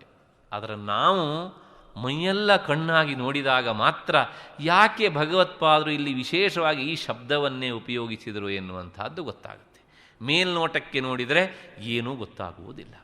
ಹಾಗಾಗಿ ನಮ್ಮ ಜನ್ಮ ಜನ್ಮಾಂತರಗಳು ಸಾರ್ಥಕ ಆಗಬೇಕು ಅಂತಾದರೆ ನಾವು ಪ್ರತಿಯೊಂದು ಜನ್ಮದಲ್ಲೂ ಸಹ ಅಷ್ಟೋ ಇಷ್ಟೋ ಪರಮೇಶ್ವರನ ಸ್ಮರಣೆಯನ್ನು ಮಾಡಲೇಬೇಕು. ಒಂದು, ಮತ್ತು ಈ ಕಥೆಯ ಮೂಲಕ ನಮಗೆ ಪುನರ್ಜನ್ಮ ಇದೆ ಎನ್ನುವಂಥದ್ದು ಆ ಇಬ್ಬರು ಋಷಿಗಳ ಮಾತಿನಿಂದಲೇ ಸ್ಪಷ್ಟವಾಗತ್ತೆ, ಸ್ವತಃ ಜೀವಾತ್ಮ ಹೇಳಿದಂಥ ಮಾತು. ನಾನು ಅದಕ್ಕೋಸ್ಕರ ಭಾಗವತದ ಮೂಲ ಶ್ಲೋಕವನ್ನೇ ಹೇಳಿದ್ದೇನೆ, ಅದು ನಂದಾಗಬಾರ್ದು ಎನ್ನುವಂಥ ಹಿನ್ನೆಲೆಯಲ್ಲಿ. ಇಷ್ಟು ಹಿನ್ನೆಲೆಯಲ್ಲಿ ಹೀಗೆ ಯಾವನು ನಿರಂತರ ಸ್ಮರಣೆ ಮಾಡ್ತಾನೋ ಅವನ ಜನ್ಮ ಸಫಲವಾಗ್ತದೆ, ಬೇರೆಯವನದ್ದು ಅಲ್ಲ ಅಂತ ಹೇಳುವುದರ ಮೂಲಕ ಈ 76ನೆಯ ಶ್ಲೋಕವನ್ನು ನಾವು ಮುಗಿಸಿದಂತಾಯಿತು. ಮತ್ತೆ 77ನೆಯ ಶ್ಲೋಕ, ಇದೂ ಸಹ ವಸಂತ ತಿಲಕ ಛಂದಸ್ಸೆ. ಬುದ್ಧಿಸ್ಥಿರಾ ಭವಿತುಮೀಶ್ವರ ಪಾದ ಪದ್ಮಸಕ್ತಾವಧೂರ್ವಿರಹಿಣೀವ ಸದಾ ಸ್ಮರಂತಿ ಸದ್ಭಾವನಾ ಸ್ಮರಣ ದರ್ಶನ ಕೀರ್ತನಾದಿ ಸಮ್ಮೋಹಿತೇವ ಶಿವಮಂತ್ರ ಜಪೇನ ವಿಂತೆ. ಬುದ್ಧಿಸ್ಥಿರಾ ಭವಿತುಂ ಈಶ್ವರ ಪಾದ ಪದ್ಮಸಕ್ತಾವಧೂ ವಿರಹಿಣೀವ ಸದಾ ಸ್ಮರಂತಿ ಸದ್ಭಾವನಾ ಸ್ಮರಣ ದರ್ಶನ ಕೀರ್ತನಾದಿ ಸಮ್ಮೋಹಿತೇವ ಶಿವಮಂತ್ರ ಜಪೇನ ವಿಂತೆ. ಈ ಹಿಂದೆ ನಾವು ನೋಡ್ತಾ ಬಂದಿದ್ದೇವೆ, ನಮ್ಮ ಮನಸ್ಸನ್ನು ಬೇರೆ ಬೇರೆ ವಸ್ತುಗಳಿಗೆ ಭಗವತ್ಪಾದರು ಹೋಲಿಸ್ತಾ ಬಂದಿದ್ದಾರೆ. ಈ ಹಿಂದಿನ ಪದ್ಯದಲ್ಲೂ ನಮ್ಮ ಮನಸ್ಸನ್ನು ಹೃದಯ ತಟಾಕ ಕೆರೆಗೆ ಹೋಲಿಸಿದರು. ಅದಕ್ಕೂ ಹಿಂದೆ 75ನೇ ಪದ್ಯದಲ್ಲಿ ಮನಸ್ಸನ್ನು ಕುದುರೆಗೆ ಹೋಲಿಸಿದರು. ಹಿಂದೆ ಕೆಲವು ಪದ್ಯದಲ್ಲಿ ಮನಸ್ಸನ್ನು ಒಂದು ಚಪ್ಪರಕ್ಕೆ ಹೋಲಿಸಿದ್ದಾರೆ, ಮತ್ತು ಕೆಲವು ಕಡೆಗೆ ಮನಸ್ಸನ್ನು ಹೊಲಕ್ಕೆ ಹೋಲಿಸಿದ್ದಾರೆ, ಮತ್ತು ಕೆಲವು ಕಡೆಗೆ ಮನಸ್ಸನ್ನು ಲತೆ ಬಳ್ಳಿಯಾಗಿ ಹೋಲಿಸಿದ್ದಾರೆ. ಸುಮಾರು ಬೇರೆ ಬೇರೆ 28 ತರಹದ ವಸ್ತುಗಳಿಗೆ ಹೋಲಿಸಿದ್ದಾರೆ. ಅದೆಲ್ಲವನ್ನೂ ಪಟ್ಟಿಯಾಗಿ ಕೊನೆಯ ದಿನ ನೋಡ್ಬಿಡೋಣ. ಇಲ್ಲಿ ನಮ್ಮ ಮನಸ್ಸನ್ನು ಏನು ಆಗಿ ಹೋಲಿಸ್ತಾರೆ ಕೇಳಿದರೆ, ಒಬ್ಬ ವಿರಹಿಣಿ ಸ್ತ್ರೀಯಾಗಿ ಹೋಲಿಸ್ತಾರೆ. ಅದ್ಭುತವಾದಂಥ ಕವಿತಾ ಸಾಮರ್ಥ್ಯ. ಏನು ಹಾಗಿದ್ರೆ, ವಿರಹಿಣೀ ವಧೂಹು, ಪತಿಯನ್ನು ಅಗಲಿದಂತಹ ವಿರಹಿಣಿಯಾದಂತಹ ಹೆಣ್ಣು ಮಗಳು, ಸ್ಥಿರಾಭವಿತುಂ ಇವ, ತನ್ನ ಮನಸ್ಸನ್ನು ಸ್ಥಿರವಾಗಿ ಇಟ್ಟುಕೊಳ್ಳುವುದಕ್ಕೆ ಪ್ರಯತ್ನಿಸುವಂತೆ ಬುದ್ಧಿ, ನಮ್ಮ ಬುದ್ಧಿಯು ಈಶ್ವರ ಪಾದಪದ್ಮಸಕ್ತ, ಈಶ್ವರನಾದ ನಿನ್ನ ಪಾದ ಕಮಲಗಳಲ್ಲಿಯೇ ನಿರಂತರ ಆಸಕ್ತವಾಗಿ ಸದಾ ಸ್ಮರಂತಿ, ಅದನ್ನೇ ನಿರಂತರ ಸ್ಮರಿಸುತ್ತಾ ಸಮ್ಮೋಹಿತ ಇವ, ಭ್ರಮೆಗೊಳಗಾದಂತೆ ಶಿವಮಂತ್ರ ಜಪೇನ, ಶಿವಮಂತ್ರವನ್ನು ಜಪಿಸುತ್ತಾ ಸದ್ಭಾವನಾ ಸ್ಮರಣ ದರ್ಶನ ಕೀರ್ತನಾದಿ, ಸದ್ಭಾವನೆ ಮತ್ತು ನಿನ್ನ ಸ್ಮರಣೆ, ದರ್ಶನ, ಕೀರ್ತನೆ ಮುಂತಾದವುಗಳನ್ನು ಮಾಡ್ತಾ ಇರಬೇಕು, ಅಂದರೆ ಧ್ಯಾನಿಸ್ತಾ ಇರಬೇಕು ಇವುಗಳ ಮೂಲಕ. ಯಾಕೆ ಕೇಳಿದರೆ, ತಾನು ದೃಢತೆಯನ್ನು ಹೊಂದುವುದಕ್ಕಾಗಿ. ಇದು ಶ್ಲೋಕದ ಪ್ರತಿಪದಾರ್ಥ. ಇದೊಂದು ಕಾವ್ಯದ ನೆಲೆಯಲ್ಲಿ ಮತ್ತೆ ಪುನಃ ಭಗವತ್ಪಾದರ ವಿವರಣೆ ನಮಗೆ ಸಿಗತ್ತೆ. ಏನು ಅಂದರೆ, ಪತಿಯನ್ನು ಅಗಲಿದಂತಹ ಹೆಣ್ಣು ಮಗಳು ವಿರಹಿಣಿ ಅಂತ. ಈ ಸ್ತ್ರೀ ಏನು ಮಾಡ್ತಾಳೆ ಕೇಳಿದರೆ, ಆ ವಿರಹದ ವ್ಯಥೆಯಲ್ಲಿ ಆಕೆಯ ಮನಸ್ಸು ಚಂಚಲವಾಗಿ ಹೋದಾಗ ತನ್ನ ಚಂಚಲವಾದಂಥ ಮನಸ್ಸಿನ ಗೊಂಚಲನ್ನು ಒಂದು ಕಡೆಗೆ ಹಿಡಿದಿಡಬೇಕು ಅಂಥೇಳಿ ತನ್ನ ಪತಿಯನ್ನೇ ನಿರಂತರವಾಗಿ ಧ್ಯಾನಿಸ್ತಾಳೆ.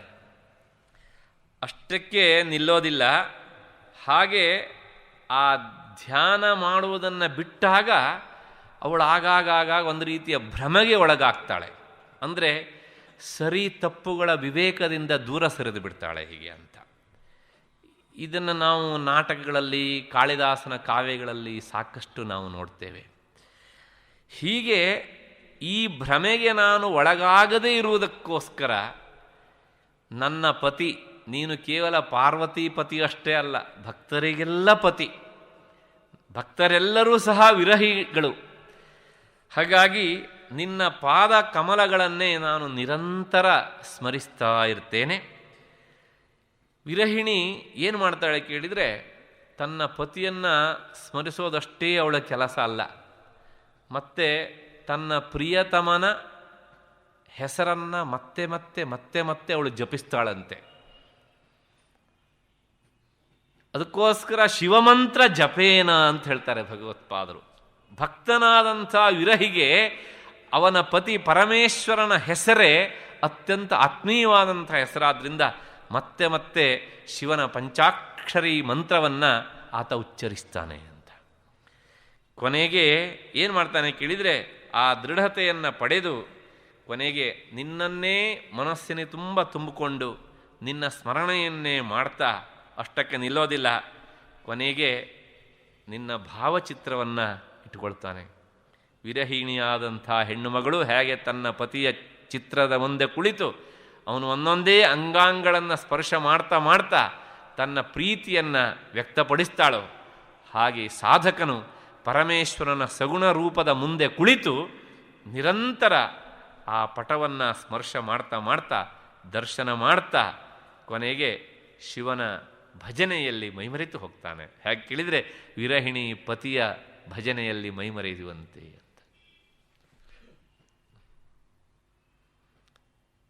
ಇಷ್ಟು ಕೇಳಿ ಆದಮೇಲೆ ನಿಮಗೊಂದು ಸಣ್ಣ ಸಂಶಯ ಬರಬಹುದು.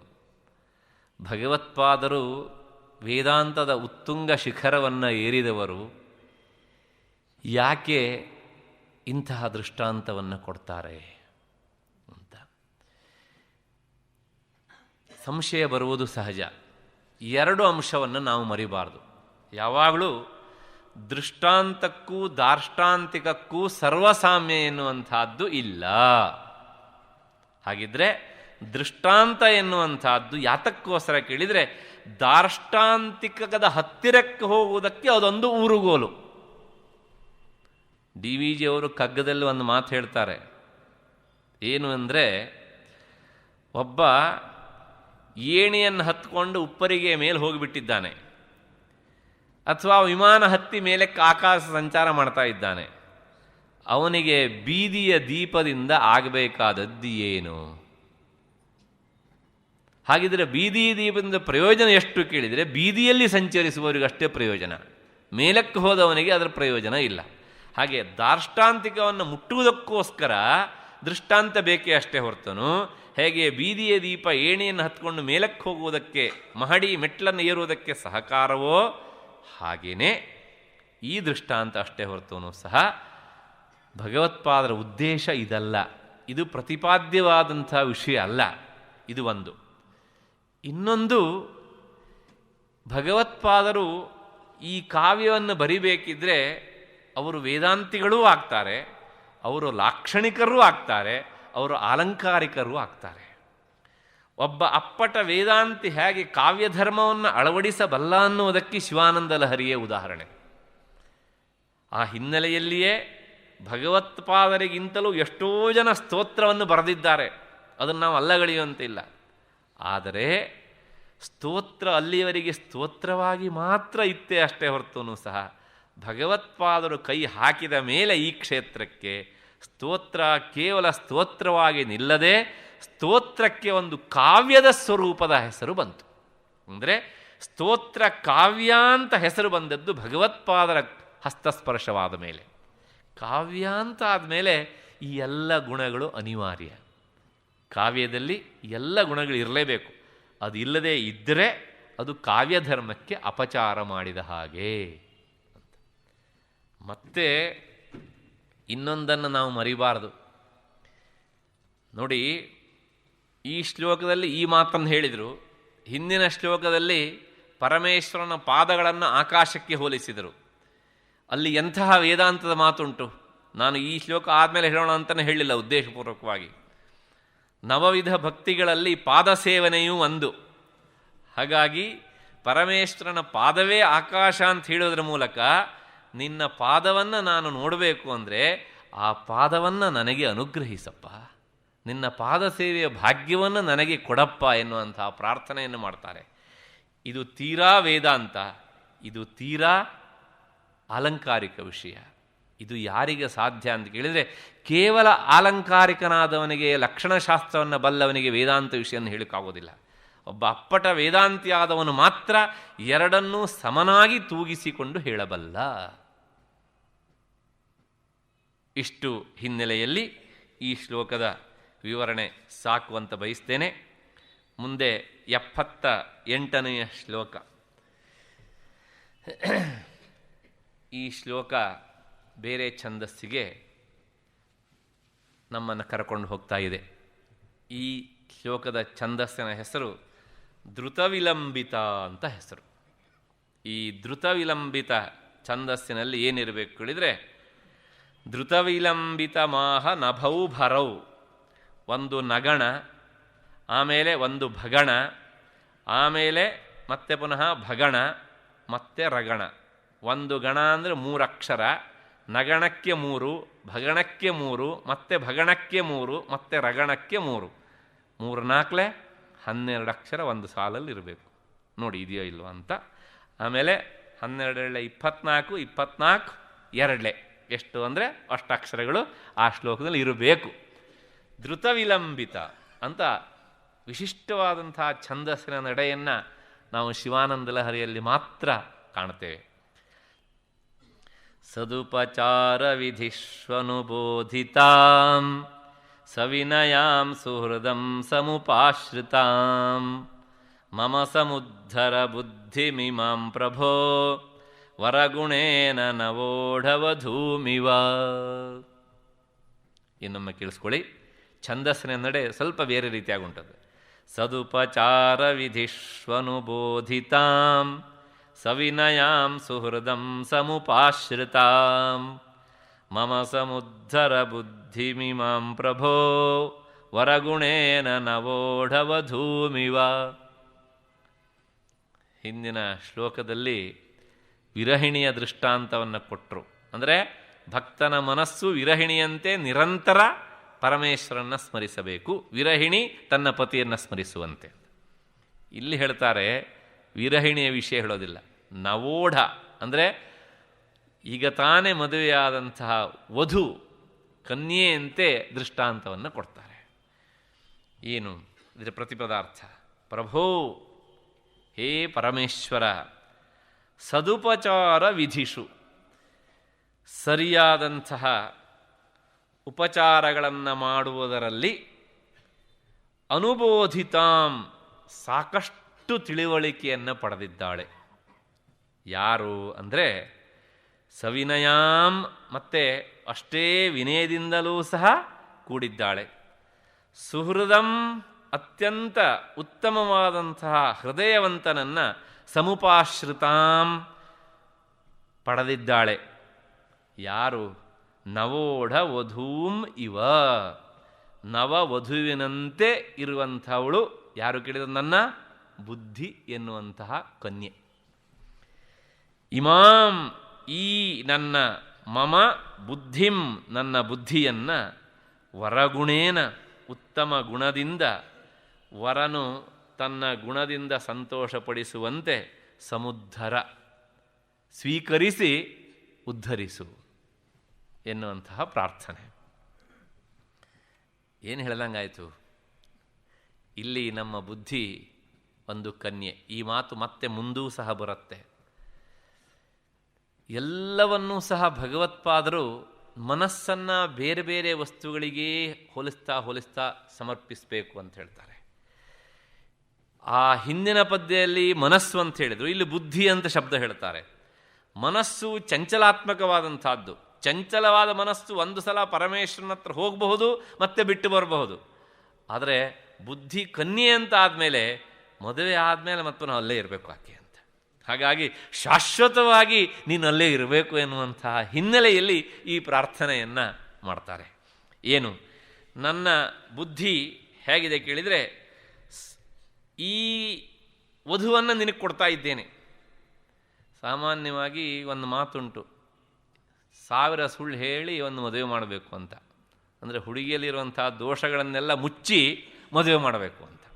ಆಮೇಲೆ ಕಟ್ಕೊಂಡವನು ಅವನ ಹಣೆ ಬರ ಏನಾವನು ಮಾಡ್ಕೊಂಡು ಹೋಗಲಿ ಅವನು ಅಂತ. ಇದು ಉದ್ದೇಶ ಅಲ್ಲ.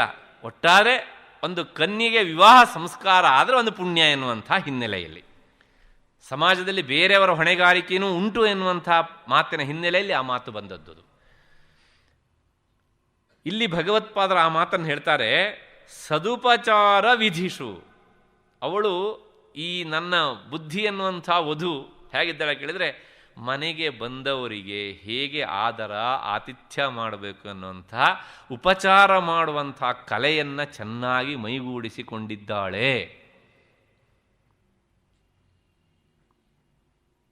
ಮತ್ತೆ ಹೇಗಿದ್ದಾಳೆ ಕೇಳಿದರೆ, ಅನುಬೋಧಿತಾಂ, ತುಂಬ ಚೆನ್ನಾಗಿ ತಿಳುವಳಿಕೆ ಉಂಟು ಅವಳಿಗೆ.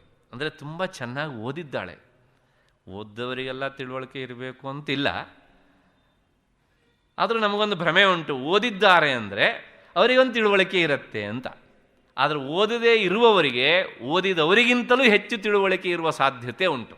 ಹಾಗಾಗಿ ಭಗವತ್ಪಾದರು ಹೇಳ್ತಾರೆ ಆಕೆ ವಿದ್ಯಾವಂತೆ ಅಂತ ಹೇಳ್ತಾ ಇಲ್ಲ ಬುದ್ಧಿಯನ್ನು, ಅನುಬೋಧಿತಾಂ, ಸಾಕಷ್ಟು ತಿಳಿದುಕೊಂಡಿದ್ದಾಳೆ ಅವಳು ಅಂತ. ನೀ ವಿದ್ಯಾವಂತರು ಅಂತ ಹೆಸರಿಂದ ಕರೆಯಲ್ಪಟ್ಟು ತಿಳ್ಕೊಳ್ಳದೇ ಇದ್ರೆ ಏನು ಪ್ರಯೋಜನ? ನೀವು ಸಾಕಷ್ಟು ತಿಳಿದುಕೊಂಡಿದ್ದರೆ ವಿದ್ಯಾವಂತರು ಎನ್ನುವಂತಹ ಟೈಟ್ಲ್ ಇಲ್ಲದೇ ಇದ್ದರೂ ಸಹ ನಿಮಗೆ ಲಾಭವೇ? ಹಾಗಾಗಿ ನಾವು ಸರ್ಟಿಫೈಡ್ ಆಗೋದು ಮುಖ್ಯ ಅಲ್ಲ, ಕ್ವಾಲಿಫೈಡ್ ಆಗೋದು ಮುಖ್ಯ. ಹಾಗಾಗಿ ಭಗವತ್ಪಾದರ ಪದ ಅನುಬೋಧಿತಾಂ, ತುಂಬ ಚೆನ್ನಾಗಿ ತಿಳಿದುಕೊಂಡಿದ್ದಾಳೆ. ಮತ್ತಷ್ಟೇ ಅಲ್ಲ, ಸುಹೃದಂ, ತುಂಬ ಉತ್ತಮವಾದಂತಹ ಹೃದಯವಂತಿಕೆಯನ್ನು ಆಕೆ ಪಡೆದುಕೊಂಡಿದ್ದಾಳೆ. ಅಂದರೆ ಒಂದು ಹೆಣ್ಣು ಮಗುವಿಗೆ ಇರಬೇಕಾದಂಥ ಅರ್ಹತೆ ಒಂದು ಹೃದಯವಂತಿಕೆ. ಮನೆಯಲ್ಲಿ ದೊಡ್ಡವರು ಇದ್ದಾಗ ಕೇವಲ ನಾನು, ನನ್ನ ಗಂಡ, ನನ್ನ ಮಕ್ಕಳು ಎನ್ನುವಂಥ ಈ ಸ್ವಾರ್ಥದ ಬುದ್ಧಿ, ಭಗವತ್ಪಾದ ಹೇಳುವಂಥ ಈ ಬುದ್ಧಿ ಎನ್ನುವಂಥ ವಧುವಿಗೆ ಇಲ್ಲ. ವಿಶಾಲ ಹೃದಯದ ಹೆಣ್ಣು ಮಗಳು, ಮತ್ತು ಸಾಕಷ್ಟು ತಿಳುವಳಿಕೆ ಉಂಟು. ಅದಕ್ಕಿಂತ ಹೆಚ್ಚಾಗಿ ಆದರ ಆತಿಥ್ಯಕ್ಕೆ ಆಕೆ ಹೆಸರಾಗಿದ್ದಾಳೆ. ಇಂತಹ ಹೆಣ್ಣು ಮಗಳನ್ನು, ಇಂತಹ ಸುಸಂಸ್ಕೃತವಾದ ಹೆಣ್ಣು ಮಗಳನ್ನು, ವಧುವನ್ನು ನಾನು ನಿನಗೆ ಕೊಡ್ತಾ ಇದ್ದೇನೆ. ಈಕೆಯನ್ನು ನೀನು ಸ್ವೀಕರಿಸಬೇಕು. ಅಷ್ಟೇ ಅಲ್ಲ, ಈಗಾಗಲೇ ಇವಳಿಗೆ ಸಾಕಷ್ಟು ಉತ್ತಮ ಗುಣಗಳಿವೆ, ಇವಳು ನಿನ್ನನ್ನು ಸೇರಿದರೆ ಇನ್ನೂ ಉತ್ತಮಳಾಗ್ತಾಳೆ ಅನ್ನುವಂಥ ಭರವಸೆ ನನಗುಂಟು. ಒಂದೇ ಒಂದಂದರೆ ನೀನು ಈಕೆಯನ್ನು ಒಪ್ಪಿಕೊಳ್ಳಬೇಕು. ಅಂದರೆ ಏನು ಹೇಳ್ದಂಗಾಯಿತು ಕೇಳಿದರೆ, ಈಗಾಗಲೇ ನಾನು ಅಷ್ಟೋ ಇಷ್ಟೋ ಸಾಧನೆಗೆ ತೊಡಗಿ ನನ್ನ ಬುದ್ಧಿಗೆ ನಾನು ಸಂಸ್ಕಾರವನ್ನು ಕೊಟ್ಟಿದ್ದೇನೆ. ಒಮ್ಮೆ ಕುಳಿತು ಧ್ಯಾನಕ್ಕೆ ತೊಡಗಿದರೆ ನನ್ನ ಬುದ್ಧಿಯನ್ನು ನಿನ್ನಲ್ಲಿ ನಾನು ಇರಿಸ್ತೇನೆ. ಹಾಗೆ ಇರಿಸಿದ ಬುದ್ಧಿಯನ್ನು ಮತ್ತೆ ನನ್ನತ್ತ ಬರದೇ ಇರುವಂತೆ ನೀನು ಶಾಶ್ವತವಾಗಿ ನಿನ್ನಲ್ಲೇ ಇಟ್ಟುಕೊಡಬೇಕು. ಇದೆಲ್ಲ ಕಾವ್ಯದ ಸರಣಿ. ಈ ಸರಣಿ ಗೊತ್ತಾದಾಗ ಹೌದಲ್ಲ, ಎಷ್ಟು ಸುಂದರವಾಗಿ ಕಾವ್ಯದ ಧಾಟಿಯಲ್ಲಿ ಭಗವತ್ಪಾದರು ಹೇಳ್ತಾರೆ. ಮತ್ತು ಇದರ ಹಿಂದಿರುವಂಥದ್ದು ಅಪ್ಪಟವಾದಂಥ ಭಕ್ತಿ. ಆ ಭಕ್ತಿಯ ಹೂರಣ, ಅದಕ್ಕೆ ಕಾವ್ಯದ ಒಂದು ತೊಗಟೆಯನ್ನು ಭಗವತ್ಪಾದರು ತೊಡಿಸಿಬಿಡ್ತಾರೆ. ಒಂಥರ ಈ ಕರುಗಡು ಬಿದ್ದ ಹಾಗೆ ಅದರೊಳಗಡೆ ಒಳ್ಳೆ ಭಕ್ತಿಯ ಹೂರಣ ಇಟ್ಟಿದ್ದಾರೆ, ಮೇಲ್ಗಡೆಯಿಂದ ಅದಕ್ಕೆ ಗೋಧಿ ಹಿಟ್ಟಿನ ಕವಚ ಹಾಕಿಬಿಟ್ಟಿದ್ದಾರೆ. ಯಾವುದು ಕವಚ ಕೇಳಿದ್ರೆ ಕಾವ್ಯ ಕವಚ. ಇಷ್ಟನ್ನು ಮಾಡಿ ಕೊನೆಗೆ ಮುಂದಕ್ಕೆ ಇಟ್ಟುಬಿಡೋದು. ಕೆಲವು ಜನರು ಏನಾಗುತ್ತೆ ಕೇಳಿದ್ರೆ, ಆ ಹೂರಣ ನೋಡ್ಲಿಕ್ಕೆ ಆಗದೆ ಇದ್ದಾಗ ಏನು ಬರೀ ಕವಚ ಅಷ್ಟೇ ಉಂಟಲ್ಲ ಅಂತ ಅನಿಸುತ್ತೆ. ಆದರೆ ಕವಚವನ್ನು ಭೇದಿಸಿದಾಗ ಒಳಗಡೆ ಹೂರಣ ಸಿಗತ್ತೆ, ಭಕ್ತಿ ಹೂರಣ ಎನ್ನುವಂಥದ್ದು. ಇಷ್ಟು ಹಿನ್ನೆಲೆಯಲ್ಲಿ ನೀನು ಈ ನನ್ನ ಬುದ್ಧಿ ಎನ್ನುವಂಥ ವಧುವನ್ನು ನೀನು ಸ್ವೀಕರಿಸು ಅಂತ ಭಗವತ್ಪಾದರು ಈ ಶ್ಲೋಕದಲ್ಲಿ ಪ್ರಾರ್ಥನೆ ಮಾಡ್ತಾರೆ. ಇಲ್ಲಿಗೆ 3 ಶ್ಲೋಕಗಳಾದವು. ಶ್ಲೋಕಗಳ ಗಾತ್ರವೂ ಸಹ ಇದು ಚಿಕ್ಕದಾಗಿ ಉಂಟು. ಮತ್ತು ಇಲ್ಲಿ ಬಂದಂಥ ಎಷ್ಟೋ ವಿಷಯಗಳು ಈಗಾಗಲೇ ಹಿಂದೆ 2-3 ಸಲ ಬಂದಿದ್ದು, ಹಾಗಾಗಿ ಹೆಚ್ಚು ವಿವರಣೆಯನ್ನು ಮತ್ತೆ ಮುಂದುವರಿಸಿದೆ. ಮುಂದಿನ ಶ್ಲೋಕಕ್ಕೆ ಹೋಗೋಣ. ಮುಂದಿನ ಶ್ಲೋಕ 79ನೇ ಪದ್ಯ. ಇದರ ಛಂದಸ್ಸಿನ ನಡೆ ಬೇರೆ ಆಗತ್ತೆ. ಏನು ಅಂತ ನೋಡೋಣ. ನಿತ್ಯಂ ಯೋಗಿ ಮನಸ್ಸರೋಜದಲ ಸಂಚಾರಕ್ಷಮಸ್ತ್ವತ್ಕ್ರಮಃ ಶಂಭೋ ತೇನ ಕಥಂ ಕಠೋರಯಮರಾಡ್ವಕ್ಷಃ ಕವಾಟಕ್ಷತಿಃ ಅತ್ಯಂತಂ ಮೃದುಲಂ ತ್ವದಂಘ್ರಿಯುಗಲಂ ಹಾಮೇ ಮನಶ್ಚಿಂತಯತ್ಯೇತಲ್ಲೋಚನಗೋಚರಂ ಕುರು ವಿಭೋ ಹಸ್ತೇನ ಸಂವಾಹಯೇ.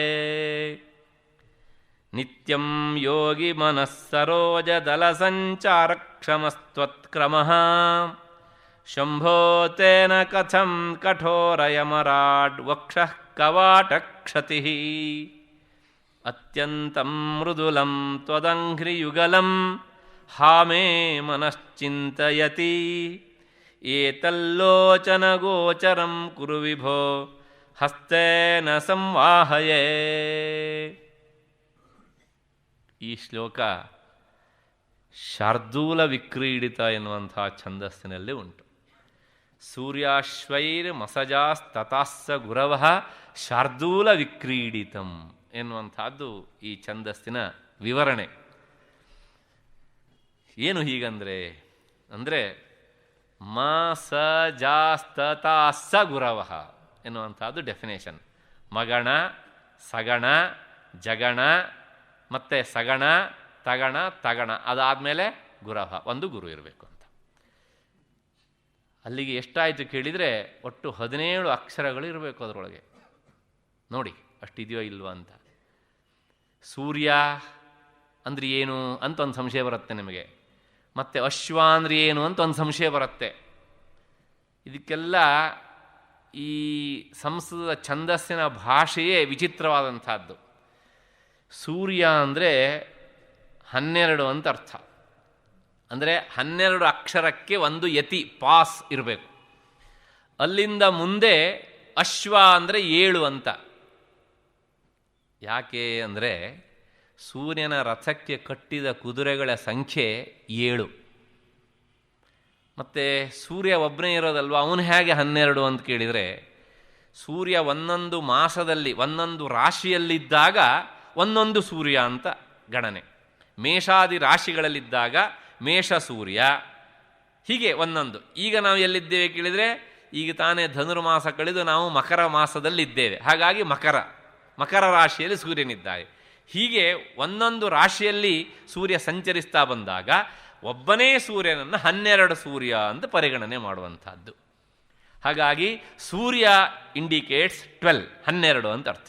ಅಶ್ವ ಅವನ ರಥಕ್ಕೆ ಕಟ್ಟಿದ ಕುದುರೆಗಳ ಸಂಖ್ಯೆ 7. ಯಾವ್ಯಾವುದು ಅಂದರೆ ಅದೇ 7 ಬಣ್ಣಗಳು, ಮತ್ತು ಇನ್ನೊಂದು 7 ವಾರಗಳು, ಹೀಗೆ ಅಶ್ವ 7 ಅಂತ ನೋಡಿ. 12ಕ್ಕೆ ಒಂದು ಯತಿ, ಮತ್ತು ಅಲ್ಲಿಂದ ಮುಂದೆ 7 ಅಕ್ಷರಗಳಿರ್ತವೆ. 12 7 ಮತ್ತೆ ಪುನಃ ಎಷ್ಟಾಯಿತು? 19 ಅಕ್ಷರಗಳಾಗ್ತವೆ. 19 ಗುಣಿಸು 4 ಮಾಡಿದರೆ ಎಷ್ಟಾಗುತ್ತೋ ಅಷ್ಟು ಅಕ್ಷರಗಳು ಇರ್ತವೆ ಆ ಶ್ಲೋಕದೊಳಗೆ. ಇಷ್ಟು ಹಿನ್ನೆಲೆಯಲ್ಲಿ ಪ್ರತಿಪದಾರ್ಥವನ್ನು ನೋಡೋಣ.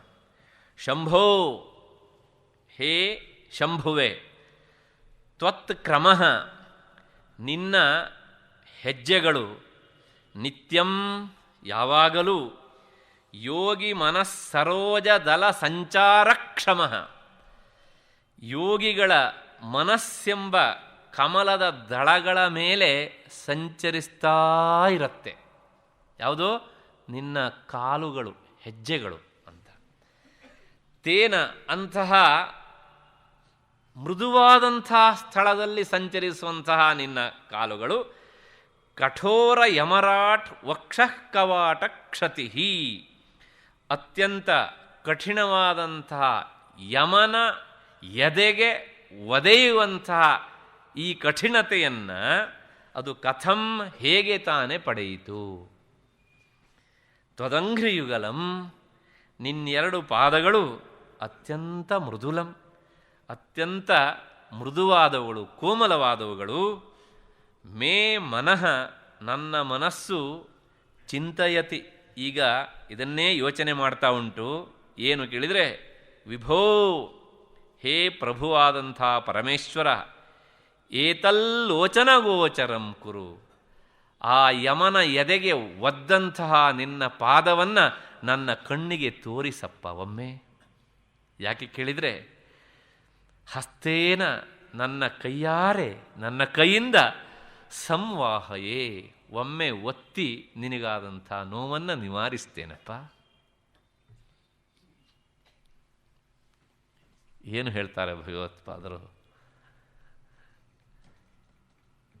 ಈ ಶ್ಲೋಕದ ಹಿಂದೆ ಭಕ್ತ ಮಾರ್ಕಂಡೇಯನ ಕಥೆ ಸೇರಿಕೊಂಡು ಇದೆ. ಮೃಕಂಡು ಮುನಿಯ ಮಗ ಮಾರ್ಕಂಡೇಯ ಮಹಾಸಾಧಕ, ಚಿಕ್ಕ ವಯಸ್ಸಿನಲ್ಲಿಯೇ ಈಶ್ವರನ ಆರಾಧನೆಗೆ ತೊಡಗಿದಂತಹ ಹುಡುಗ.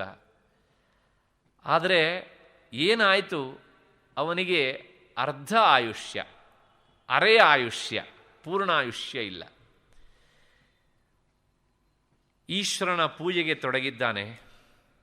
ಯಮ ಇವನನ್ನು ಅಪಹರಿಸಿಕೊಂಡು ಹೋಗೋದಕ್ಕೆ ಅಂತ ಬಂದಿದ್ದಾನೆ.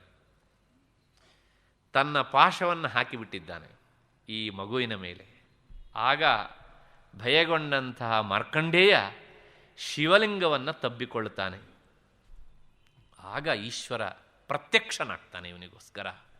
ಪ್ರತ್ಯಕ್ಷನಾಗಿ, ನನ್ನ ಭಕ್ತನಾದಂಥ ಮಾರ್ಕಂಡೇಯನನ್ನು ನೀನು ಆಯುಷ್ಯ ತೀರಿತು ಅಂತ ಕಳ್ಕೊಂಡು ಹೋಗ್ತಾ ಇದ್ದೀಯಲ್ಲ, ನಿನಗೂ ಆಯುಷ್ಯವನ್ನು ಕೊಡುವಂಥ ನಾನಿರಬೇಕಿದ್ರೆ ನೀನ್ಯಾರು ಅವನ ಆಯುಷ್ಯ ಅಪಹರಿಸೋದಕ್ಕೆ? ಯಾಕೆ ಕೇಳಿದರೆ, ನನ್ನ ಹೆಸರೇ ಮೃತ್ಯುಂಜಯ ಅಂತ, ಅದನ್ನು ಮರಿಬೇಡ ನೀನು. ಮೃತ್ಯುಂಜಯನನ್ನು ಆರಾಧಿಸುವವನು, ಅವನು ಸಹ ಮೃತ್ಯುಂಜಯನಿಗೆ ಸಮಾನ. ಆದ್ದರಿಂದ ಮೃತ್ಯುಂಜಯನ ಆರಾಧನೆ ಮಾಡುವವರ ಆಯುಷ್ಯಕ್ಕೆ ಕೈ ಹಾಕಿದರೆ ಅಂಥವರಿಗೆ ಶಿಕ್ಷೆ ಏನು ಕೇಳಿದರೆ, ಅವರ ಎದೆಗೆ ಏಟು. ಈಶ್ವರ ತನ್ನ ಕಾಲಿನಿಂದ ಯಮನನ್ನು ಒದ್ದನಂತೆ. ಇಲ್ಲಿ ಮತ್ತೆ ಇನ್ನೊಂದು ಅರ್ಥ ಉಂಟು. ಏನು ಅಂದರೆ, ಪರಮೇಶ್ವರ ಯಮನಿಗೆ ಒದ್ದ ಅಂದರೆ ಯಮ ಮೃತ್ಯುದೇವತೆ, ಆತ ಮರಣವನ್ನು ಗೆದ್ದವನು, ಮೃತ್ಯುವನ್ನು ಗೆದ್ದವನು ಅಂತ. ಈ ಹಿನ್ನೆಲೆಯಲ್ಲೇ ಅವನನ್ನು ದಕ್ಷಿಣಾಮೂರ್ತಿ ಅಂತ ಕರೀತಾರೆ. ದಕ್ಷಿಣಾಮೂರ್ತಿ ಅಂದರೆ ಏನು? ದಕ್ಷಿಣ ದಿಕ್ಕಿಗೆ ಮುಖ ಮಾಡಿಕೊಂಡು ಕುಳಿತವನು ಅಂತ. ಯಾಕೆ ದಕ್ಷಿಣ ದಿಕ್ಕಿಗೆ ಮುಖ ಮಾಡಿದ? ನಿಮಗೆ ಗೊತ್ತಿರಬೇಕು, ನಮ್ಮಲ್ಲಿ ಒಂದೊಂದು ದಿಕ್ಕಿಗೆ ಒಂದೊಂದು ದೇವತಾ ಕಲ್ಪನೆ ಉಂಟು. ಪೂರ್ವ ದಿಕ್ಕಿನ ದೇವತೆ ಇಂದ್ರ, ಅದಾದಮೇಲೆ ದಕ್ಷಿಣ ದಿಕ್ಕಿನ ದೇವತೆ ಯಮ ಅಂತ. ಈಶ್ವರ ದಕ್ಷಿಣ ದಿಕ್ಕನ್ನು ನೋಡ್ತಾನೆ ಅಂದರೆ ಯಮನನ್ನು ನೋಡ್ತಾನೆ, ಅಂದರೆ ಆತ ಯಮನನ್ನು ಸೋಲಿಸಿದವನು, ಮೃತ್ಯುವನ್ನು ಗೆದ್ದವನು ಅಂತ. ಮೃತ್ಯುವನ್ನು ಗೆದ್ದಂಥ ಈಶ್ವರನ ಆರಾಧನೆಗೆ ತೊಡಗಿದವರೂ ಸಹ ಅವರು ಮೃತ್ಯುವನ್ನು ಗೆಲ್ಲುತ್ತಾರೆ ಎನ್ನುವಂಥ ಹಿನ್ನೆಲೆಯಲ್ಲಿ ಭಗವತ್ಪಾದರು ಹೇಳ್ತಾರೆ, ಆ ಯಮನಿಗೆ ಒದ್ಯಲ್ಲ, ಅವನೇನು ಸಾಮಾನ್ಯದವನಲ್ಲ, ಅವನು ನಿಷ್ಕರುಣಿ, ಕಠೋರ ಹೃದಯಿ. ಅವನ ಹೃದಯ ಅಂದರೆ ಕಲ್ಬಂಡೆ ಇದ್ದ ಹಾಗೇನೆ. ಆ ಕಲ್ಬಂಡೆ ಹೃದಯದವನು ಆಗದೇ ಇದ್ದಿದ್ರೆ ಅವನು ಎಲ್ಲರನ್ನೂ ಸಾಯಿಸೋದಕ್ಕೆ ಅವನ ಹತ್ರ ಆಗ್ತಾ ಇರಲಿಲ್ಲ. ಇಂತಹ ಕಠೋರ ಹೃದಯದ ಯಮನಿಗೆ ಒದ್ದಾಗ ನಿನ್ನ ಕಾಲಿಗೆ ಎಷ್ಟು ನೋವು ಆಗಿರಬೇಕು. ಯಾಕೆ? ನಿನ್ನ ಕಾಲು ಅದು ಎಷ್ಟು ಮೃದುವಾದದ್ದು. ಯೋಗಿಗಳು ತಮ್ಮ ಹೃದಯ ಕಮಲದಲ್ಲೇ ನಿನ್ನನ್ನು ಧ್ಯಾನಿಸ್ತಾರೆ ಅಂದರೆ ಅವರ ಹೃದಯ ಕಮಲದಲ್ಲಿ ಸಂಚರಿಸುವಂಥವನು ನೀನು. ಆ ಕಮಲದಲ್ಲಿ ಸಂಚರಿಸಬೇಕಿದ್ರೆ ಕಮಲಕ್ಕೆ ನೋವಾಗದೇ ಇರುವಾಗ ಹೆಜ್ಜೆ ಇಡಬೇಕು ಅಂತಾದರೆ ನಿನ್ನ ಹೆಜ್ಜೆ ಅದು ಎಷ್ಟು ಮೃದುವಾದದ್ದು, ನಿನ್ನ ನಡೆ ಅದು ಎಷ್ಟು ಮಾರ್ಧವತೆಯಿಂದ ಕೂಡಿದ್ದು. ಇಂಥ ಮಾರ್ಧವತೆಯಿಂದ ಕೂಡಿದಂತಹ ಈ ಕಾಲನ್ನು ಆ ಬಂಡೆಯ ಎದೆಯ ಯಮನಿಗೆ ಒದ್ಯಲ್ಲ, ಅದರಿಂದ ಎಷ್ಟು ನೋವಾಗಿರಬೇಕು ನಿನಗೆ. ಆದ್ದರಿಂದ ಆ ಕಾಲನ್ನು ಒಮ್ಮೆ ನನ್ನತ್ತ ಚಾಚು ಪರಮೇಶ್ವರ. ನಾನು ಏನು ಮಾಡ್ತೇನೆ ಕೇಳಿದರೆ, ಹಸ್ತೇನ ಸಂವಾಹಯೇ, ನನ್ನ ಕೈಯಾರೆ ನಿನ್ನ ಕಾಲನ್ನು ಒಮ್ಮೆ ಉಜ್ಜಿ ಉಜ್ಜಿ ಉಜ್ಜಿ ಉಜ್ಜಿ ಆ ಯಮನಿಗೆ ಒದ್ದು ಕೆಂಪಡಿರದಂಥ ನಿನ್ನ ಕಾಲಿಗೆ ನಾನು ಏನೇನೋ ಔಷಧ ಲೇಪನಗಳನ್ನು ಹಚ್ಚಿ, ಯಾವುದು ಲೇಪನ? ಶ್ರೀಗಂಧ, ಚಂದನ ಮುಂತಾದಂಥ ಲೇಪನಗಳನ್ನು ಹಚ್ಚಿ ಆರೈಕೆ ಮಾಡ್ತೇನೋ. ಹಾಗಾಗಿ ಆ ಭಾಗ್ಯವನ್ನು ನಿನ್ನ ಭಕ್ತನಾದಂಥ ನನಗೆ ಒಮ್ಮೆ ಕರುಣಿಸು. ಅಂದರೆ ಏನು ಹೇಳಿದ್ರು ಭಗವತ್ಪಾದರು? ಮತ್ಪುನಃ ಪಾದ ಸೇವನಂ, ನವವಿಧ ಭಕ್ತಿಯಲ್ಲಿ ಮತ್ತೆ ಬಂತು ನೋಡಿ, ಮತ್ತೆ ಪುನಃ. ಅಂದರೆ ನಮಗೂ ಸಹ ಈ ಘಟನೆ ಗೊತ್ತು, ಆದರೆ ಹೀಗೆ ಹೇಳಲಿಕ್ಕೆ ಮಾತ್ರ ಬರೋದಿಲ್ಲ ಅಷ್ಟೇ. ಇದನ್ನೇ ಹೇಳೋದು ಕವಿ ಕ್ರಾಂತದರ್ಶಿ ಅಂತ.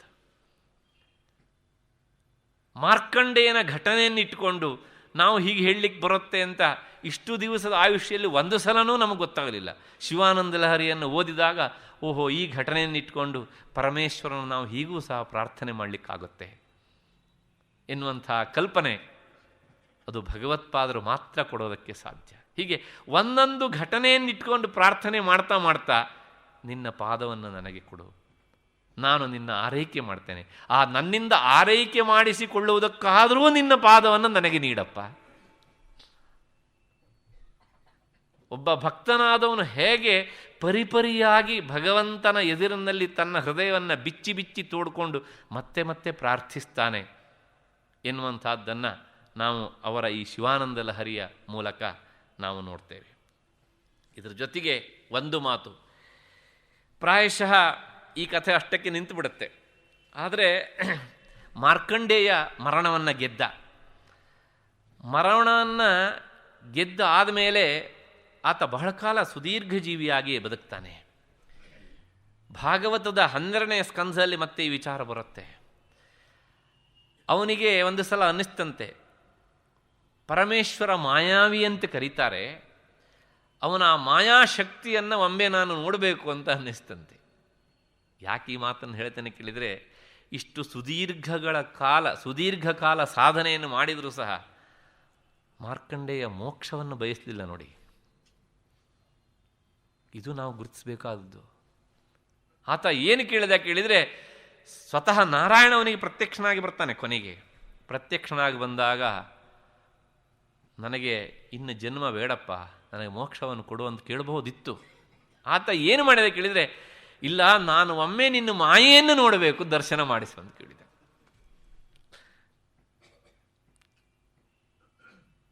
ತಿಳಿದವರೂ ಸಹ ತಪ್ಪು ಹೆಜ್ಜೆಯನ್ನು ಹೇಗೆ ಇಡುತ್ತಾರೆ. ಕೊನೆಗೆ ಆಗಲಿ ಅಂತ ಹೇಳಿ ವಿಷ್ಣು ಅದರ್ಶನಾಗ್ತಾನೆ. ಅದಾದ ಮೇಲೆ ಇದ್ದಕ್ಕಿದ್ದ ಹಾಗೆ ಒಂದು ದಿವಸ ಅವನ ಆಶ್ರಮದಲ್ಲಿ ಕುಳಿತು ತಪಸ್ ಮಾಡ್ತಾ ಇದ್ದಾಗ ಅವನ ಆಶ್ರಮದ ಮುಂದ್ಗಡೆ ನದಿ ಉಕ್ಕೇರಿ ಬರುತ್ತೆ, ನೀರಿನಲ್ಲಿ ತುಂಬಿ ತೇಲ್ತಾ ಇರತ್ತೆ. ನೋಡ್ತಾ ನೋಡ್ತಾ ನೋಡ್ತಾ ಇದ್ದ ಹಾಗೆ ಇಡೀ ಅವನ ಆಶ್ರಮ ಎಲ್ಲ ಜಲಾವೃತ ಆಗಿಬಿಡಿತು. ಕೊನೆಗೆ ಆ ನೀರಿನಲ್ಲಿ ಮಹಾ ಮೊಸಳೆಗಳು, ತಿಮಿಂಗಿಲಗಳು, ಮತ್ತಷ್ಟೇ ಅಲ್ಲ ತಿಮಿಂಗಿಲಗಿಲಗಳು ಎಲ್ಲವೂ ಸಹ ಸೇರಿಕೊಂಡಿವೆ. ಬಂದು ಇವನನ್ನೂ ಸಹ ಎಳಿತಾ ಇವೆ. ಆ ತೆರೆ ಉಲ್ಲೋಲ ಕಲ್ಲೋಲವಾಗಿ ಅಪ್ಪಳಿಸ್ತಾ ಉಂಟು. ಎಲ್ಲ ಕಡೆಗೂ ಸಹ ಕಾರ್ಗತ್ತಲು, ಎಲ್ಲಿ ನೋಡಿದರೂ ಸಹ ಏನೂ ಕಣ್ಣಿಗೆ ಕಾಣಿಸ್ತಿಲ್ಲ. ಅಪರಂಪಾರವಾದಂಥ ಜಲರಾಶಿ. ಒಂದೊಂದು ತೆರೆ ಬಂದು ಅಪ್ಪಳಿಸಿದಾಗ ಮಾರ್ಕಂಡೆ ಎದ್ನೋ ಬಿದ್ನೋ ಸುಸ್ತಾಗಿ ಹೋದ. ಕೊನೆಗೆ ಆತ ಆ ನೀರಿನ ತೆರೆಗಳನ್ನು ದಾಟ್ಕೊಂಡು ಕಷ್ಟಪಡ್ತಾ, ಬರೇ ಕತ್ತಲು ಎಲ್ಲ ಕಡೆಗೂ ಸಹ. ಒಂದು ಕಡೆಗೆ ಒಂದು ಆಲದ ಮರ ಕಂಡಿತಂತೆ ಅವನಿಗೆ. ಆ ಆಲದ ಮರದ ಹತ್ರ ಹೋಗಬೇಕು ಅಂತ ಚಡಪಡಿಸಿ ಹೋಗ್ತಾ ಇದ್ದರೆ ಆ ಆಲದ ಮರದ ಬುಡದಲ್ಲಿ, ಅಂದರೆ ಬುಡವು ಕಾಣಿಸ್ತಾ ಇಲ್ಲ, ಅದರ ಯಾವುದೋ ಒಂದು ಟೊಂಗೆಯ ಮೇಲೆ ಒಂದು ಶಿಶು ಅಳುತ್ತಾ ಇರೋದು ಕಂಡಿತಂತೆ ಅವನಿಗೆ. ಆ ಶಿಶುವನ್ನು ಮುಟ್ಟಬೇಕು ಅಂತ ಹೋದಾಗ ಇದ್ದಕ್ಕಿದ್ದ ಹಾಗೆ ಅವನಿಗೆ ಮತ್ತೆ ಪುನಃ ತನ್ನ ಎಲ್ಲ ಆ ಹಿಂದಿನ ನೆನಪುಗಳು ಬರ್ತವೆ. ತಕ್ಷಣವೇ ಮಾಯೆ ದೂರ ಸರಿಯತ್ತೆ. ಅದೇನೇ ವಟಸ್ಯ ಪತ್ರಸ್ಯ ಪುಟೇ ಶಯಾನಂ ಬಾಲಂ ಮುಕುಂದಂ ಮನಸಾಸ್ಮರಾಮಿ. ಈ ದೃಶ್ಯವನ್ನು ಮೊಟ್ಟ ಮೊದಲು ಕಂಡವನು ಮಾರ್ಕಂಡೇಯ ಮುನಿ. ಆ ಶಿಶುವನ್ನು ಹೋಗಿ ಕೊನೆಯ ಪಕ್ಷ ನನ್ನ ಜೊತೆಗೆ ಇದೊಂದು ಇದೆಯಲ್ಲ ಅಂತ ಆಶ್ರಯಿಸೋಣ ಅಂತ ಹೋದರೆ ಆಗ ಆ ಶಿಶು ಕೇಳಿತು, ಸಾಕ ಮಾಯೆ ಇನ್ನೂ ಬೇಕಾ ಅಂತ. ಯಾಕೆ ಹೇಳಿದೆ ಈ ಮಾತನ್ನು ಕೇಳಿದರೆ, ಈಶ್ವರನನ್ನೂ ಆರಾಧಿಸಿದ್ದಾನೆ. ಈಶ್ವರ ಇವನಿಗೋಸ್ಕರ ಯಮನಿಗೆ ಕಾಲಿಂದ ಒದ್ದಿದ್ದಾನೆ. ಇಂತಹ ಮಾರ್ಕಂಡೇಯ ಕೊನೆಗೆ ತಪಸ್ಸಿಗೆ ತೊಡಗಿದಾಗ, ನಾರಾಯಣ ಪ್ರತ್ಯಕ್ಷನಾದಾಗ, ನನಗೆ ಮೋಕ್ಷ ಬೇಕು ಅಂತ ಕೇಳ್ಬೋದಿತ್ತು, ಕೇಳಲಿಲ್ಲ. ನೋಡಿ, ನಿನ್ನ ಮಾಯೆ ನೋಡಬೇಕು ಅಂತ. ಮಾಯೆ ನೋಡಿ ಏನಾಯಿತು? ಏನೂ ಆಗಲಿಲ್ಲ. ಯಾಕೆ ಕೇಳಿದರೆ, ನಮ್ಮ ಹಣೆ ಬರ ನಾವು ಬದುಕೋದೇ ಆ ಮಾಯೆಯಲ್ಲಿ, ಮತ್ತು ಹೊಸದಾಗಿ ನೋಡೋದು ಏನಿದೆ? ಅದರಿಂದ ಯಾಕೆ ಹೀಗಾಯಿತು ಅಂದರೆ, ಈಶ್ವರಾನುಗ್ರಹಾದೇವ ಪುಂಸಾಂ ಅದ್ವೈತ ವಾಸನ. ಎಲ್ಲಿಯವರೆಗೆ ಪರಮೇಶ್ವರನ ಅನುಗ್ರಹ ಇರುವುದಿಲ್ವೋ ಅಲ್ಲಿಯವರೆಗೂ ಸಹ ನಮಗೆ ಮೋಕ್ಷ ಎನ್ನುವಂತಹದ್ದು ದುರ್ಲಭ. ಸ್ವತಃ ನಾರಾಯಣ ಬಂದು ಕೇಳಿದ್ರು ಅವನಿಗೆ ಇದನ್ನು ಕೇಳುವ ಬುದ್ಧಿ ಬರಲಿಲ್ಲ. ಅಂದರೆ ಈಶ್ವರನ ಆರಾಧಿಸಿದ್ದಾನೆ, ಸಗುಣ ರೂಪವನ್ನು ಆರಾಧಿಸಿದ್ದಾನೆ. ನಿನಗೆ ಇದು ಶಾಶ್ವತವಾದದ್ದಲ್ಲ, ಇದರ ಹಿಂದೆ ಇರುವಂತಹದ್ದು ನಿನ್ನ ಅಪ್ಪಟವಾದಂಥ ಕೇವಲ ಚೈತನ್ಯ ಜ್ಞಾನ, ಅದು ನನ್ನ ಸ್ವರೂಪ ಹೌದು ಎನ್ನುವಂಥ ನೆಲೆಯಲ್ಲಿ ಮಾರ್ಕಂಡೇಯ ಪ್ರಾಯಶಃ ಧ್ಯಾನಿಸಿದ್ದಿದ್ರೆ ಈಶ್ವರ ಅಂದೇ ಅವನಿಗೆ ಮೋಕ್ಷವನ್ನು ಸಹ ತಥಾಸ್ತು ಅಂತ ಹೇಳಿ ಅನುಗ್ರಹಿಸ್ತಾ ಇದ್ನ ಏನು. ಇಷ್ಟು ಹಿನ್ನೆಲೆಯಲ್ಲಿ ಆ ಮಾರ್ಕಂಡೇಯ ಮುನಿಯಂಥವನಿಗೆ ಇಂಥ ಪರಿಸ್ಥಿತಿ ಬಂದರೆ ಪ್ರಾಯಶಃ ನಾವು ಏನಾದ್ರು ಸಾಧನೆ ಮಾಡಿ ಏನಾದ್ರು ಭಗವಂತ ಬಂದುಬಿಟ್ರೆ ನಾವು ಏನು ಕೇಳಬಲ್ಲೆವು? ನಾವು ಪ್ರಾಯಶಃ ಒಂದು ದೊಡ್ಡ ಪಟ್ಟಿನೇ ಕೊಡ್ತೇವೆ ಮತ್ತು ಪುನಃ ಅಷ್ಟೇ. ಅದರಿಂದ ಭಗವತ್ಪಾದರು ಹೇಳ್ತಾರೆ ಏನಪ್ಪ ಅಂತ ಕೇಳಿದರೆ, ಅಂತಹ ಮಾರ್ಕಂಡೇಯನಿಗೋಸ್ಕರ ಭಗವಂತ ಯಮನಿಗೆ ಒದ್ದ. ಆ ಕಾಲನ್ನು ನೀನು ಬಿಡಬೇಡಪ್ಪ. ಕಾಲು ಅನ್ನೋದಕ್ಕೆ ಇನ್ನೊಂದು ಅರ್ಥ ಪಾದ. ಪಾದ ಅಂದ್ರೇ ಸ್ವರೂಪ ಅಂತ ಅರ್ಥ. ಉತ್ತಮಾನಾಂ ಸ್ವರೂಪಂತೂ ಪಾದಶಬ್ದೇನ ಭಣ್ಯತೆ ಅಂತ. ಶ್ರೇಷ್ಠರಾದವರ ಸ್ವರೂಪವನ್ನು ಯಾವ ಶಬ್ದದಿಂದ ಹೇಳ್ತಾರೆ ಕೇಳಿದರೆ ಪಾದ ಎನ್ನುವಂಥ ಶಬ್ದದಿಂದಲೇ ಹೇಳ್ತಾರಲ್ಲ, ನೀವು ನಿಮ್ಮ ಪಾದವನ್ನು ನಮ್ಮ ಮನೆಗೆ ಬೆಳೆಸಬೇಕು ಅಂತ ಹೇಳಿದ್ದೇನೆ ಹಿಂದೊಮ್ಮೆ. ಇದನ್ನು ಪ್ರಾಯಶಃ ನನ್ನ ನೆನಪು. ಅಂದರೆ ನೀವು ನಿಮ್ಮನೆಯಲ್ಲೇ ಕುಳಿತುಕೊಂಡು ನಮ್ಮನೆಯವರಿಗೆ ಕಾಲು ಚಾಚಬೇಕು ಅಂತನಾ? ಪಾದ ಅನ್ನೋದಕ್ಕೆ ಅರ್ಥ ಏನು? ನಿಮ್ಮ ಸ್ವರೂಪ, ನಿಮ್ಮ ಪಾದವನ್ನು ನಮ್ಮನೆಯವರಿಗೆ ಬೆಳೆಸಬೇಕು ಅಂದರೆ ನಿಮ್ಮ ಸ್ವರೂಪ ನಮ್ಮ ಮನೆಯವರಿಗೂ ಬರಬೇಕು ಅಂತ. ಹಾಗಾಗಿ ಆ ಪಾದ ಅದು ಕೇವಲ ಪಾದ ಅಲ್ಲ, ಅದು ನಿನ್ನದೇ ಸ್ವರೂಪ. ಯಾಕೆ ಕೇಳಿದರೆ, ನೀನು ನಿರ್ಗುಣ ನಿರಾಕಾರನಾದಂಥ ನಿನಗೆ ಸಗುಣ ರೂಪವನ್ನು ಎಲ್ಲಿಂದ ತರೋದು ಪರಮೇಶ್ವರ? ಹಾಗಾಗಿ ನಿನ್ನ ಆ ಪಾದ ಎನ್ನುವಂಥ ಶಬ್ದದಿಂದ ಹೇಳುವಂಥ ಸ್ವರೂಪವನ್ನು ನನಗೆ ಅನುಗ್ರಹಿಸು. ಮತ್ತೆ ಮತ್ತೆ ನನಗೆ ಅದನ್ನು ನೀನು ನನ್ನ ಮೇಲೆ ಅನುಕಂಪ ಇಟ್ಟು ನನಗೆ ಅದನ್ನು ಅನುಗ್ರಹಿಸಿ ಎನ್ನುವಂಥ ಪ್ರಾರ್ಥನೆಯನ್ನು ಭಗವತ್ಪಾದರು ಈ 79ನೇ ಪದ್ಯದಲ್ಲಿ ತಿಳಿಸಿಕೊಡ್ತಾರೆ. ಮತ್ತೆ ಮುಂದಿನದು 80ನೆಯ ಪದ್ಯ. ನಾನು ಸ್ವಲ್ಪ ಓಡಿಸ್ತಾ ಇದ್ದೇನೆ ಅಂತ ಅನಿಸ್ಬಹುದೇನೋ, ಯಾಕೆಂದರೆ ಮೊದಲೇ ಹೇಳಿದೆ 7 ದಿನಗಳ ಒಳಗಾಗಿ ಶಿವಾನಂದ ಲಹರಿಯನ್ನು ಮುಗಿಸಲೇಬೇಕು ಅನ್ನುವಂಥ ಹಿನ್ನೆಲೆಯಲ್ಲಿ ಈ 80ನೆಯ ಪದ್ಯದಲ್ಲಿ ಭಗವತ್ಪಾದರು ಶಿವನ ತಾಂಡವ ನರ್ತನ ಆ ವಿಷಯವಾಗಿ ಹೇಳ್ತಾರೆ. ಯಾಕೆ ಅವನು ಕೈಲಾಸ ಪರ್ವತದಲ್ಲಿ ನರ್ತನ ಮಾಡ್ತಾನೆ? ಯಾವುದೋ ಒಂದು ವೇದಿಕೆಯ ಮೇಲೆ ನರ್ತನ ಮಾಡ್ಬೋದಿತ್ತಲ್ಲ, ಆ ಕಲ್ಲು ಮುಳ್ಳುಗಳಿಂದ ಕೂಡಿದಂಥ ಗುಡ್ಡದಲ್ಲಿ ಯಾಕೆ ನರ್ತನ ಮಾಡ್ತಾನೆ ಅನ್ನೋದನ್ನು ಈ ಪದ್ಯದಲ್ಲಿ ತಿಳಿಸಿಕೊಡ್ತಾರೆ. ಮತ್ತು ನರ್ತನ ಅಂದ್ರೇನು, ಲಾಸ್ಯ ಅಂದ್ರೇನು, ಈ ಎಲ್ಲ ವಿವರಣೆಯನ್ನು ಸಹ ನಾವು ಈ ಪದ್ಯದಲ್ಲಿ ನೋಡಬೇಕಾದದ್ದಿದೆ. ಹಾಗಾಗಿ ಇಂದಿನ ಸಮಯ ಇಲ್ಲಿಗೆ ಆಗಿದೆ. ನಾಳೆ ದಿವಸ ಸೇರಿದಾಗ ಈ ಪದ್ಯದ ವಿವರಣೆಯನ್ನು, ಪ್ರತಿಪದಾರ್ಥವನ್ನು ನೋಡೋಣ. ಅಲ್ಲಿವರೆಗೆ ನಿಮಗೆಲ್ಲರಿಗೂ ನಮಸ್ಕಾರ ಮತ್ತು ಕೃತಜ್ಞತೆಗಳು.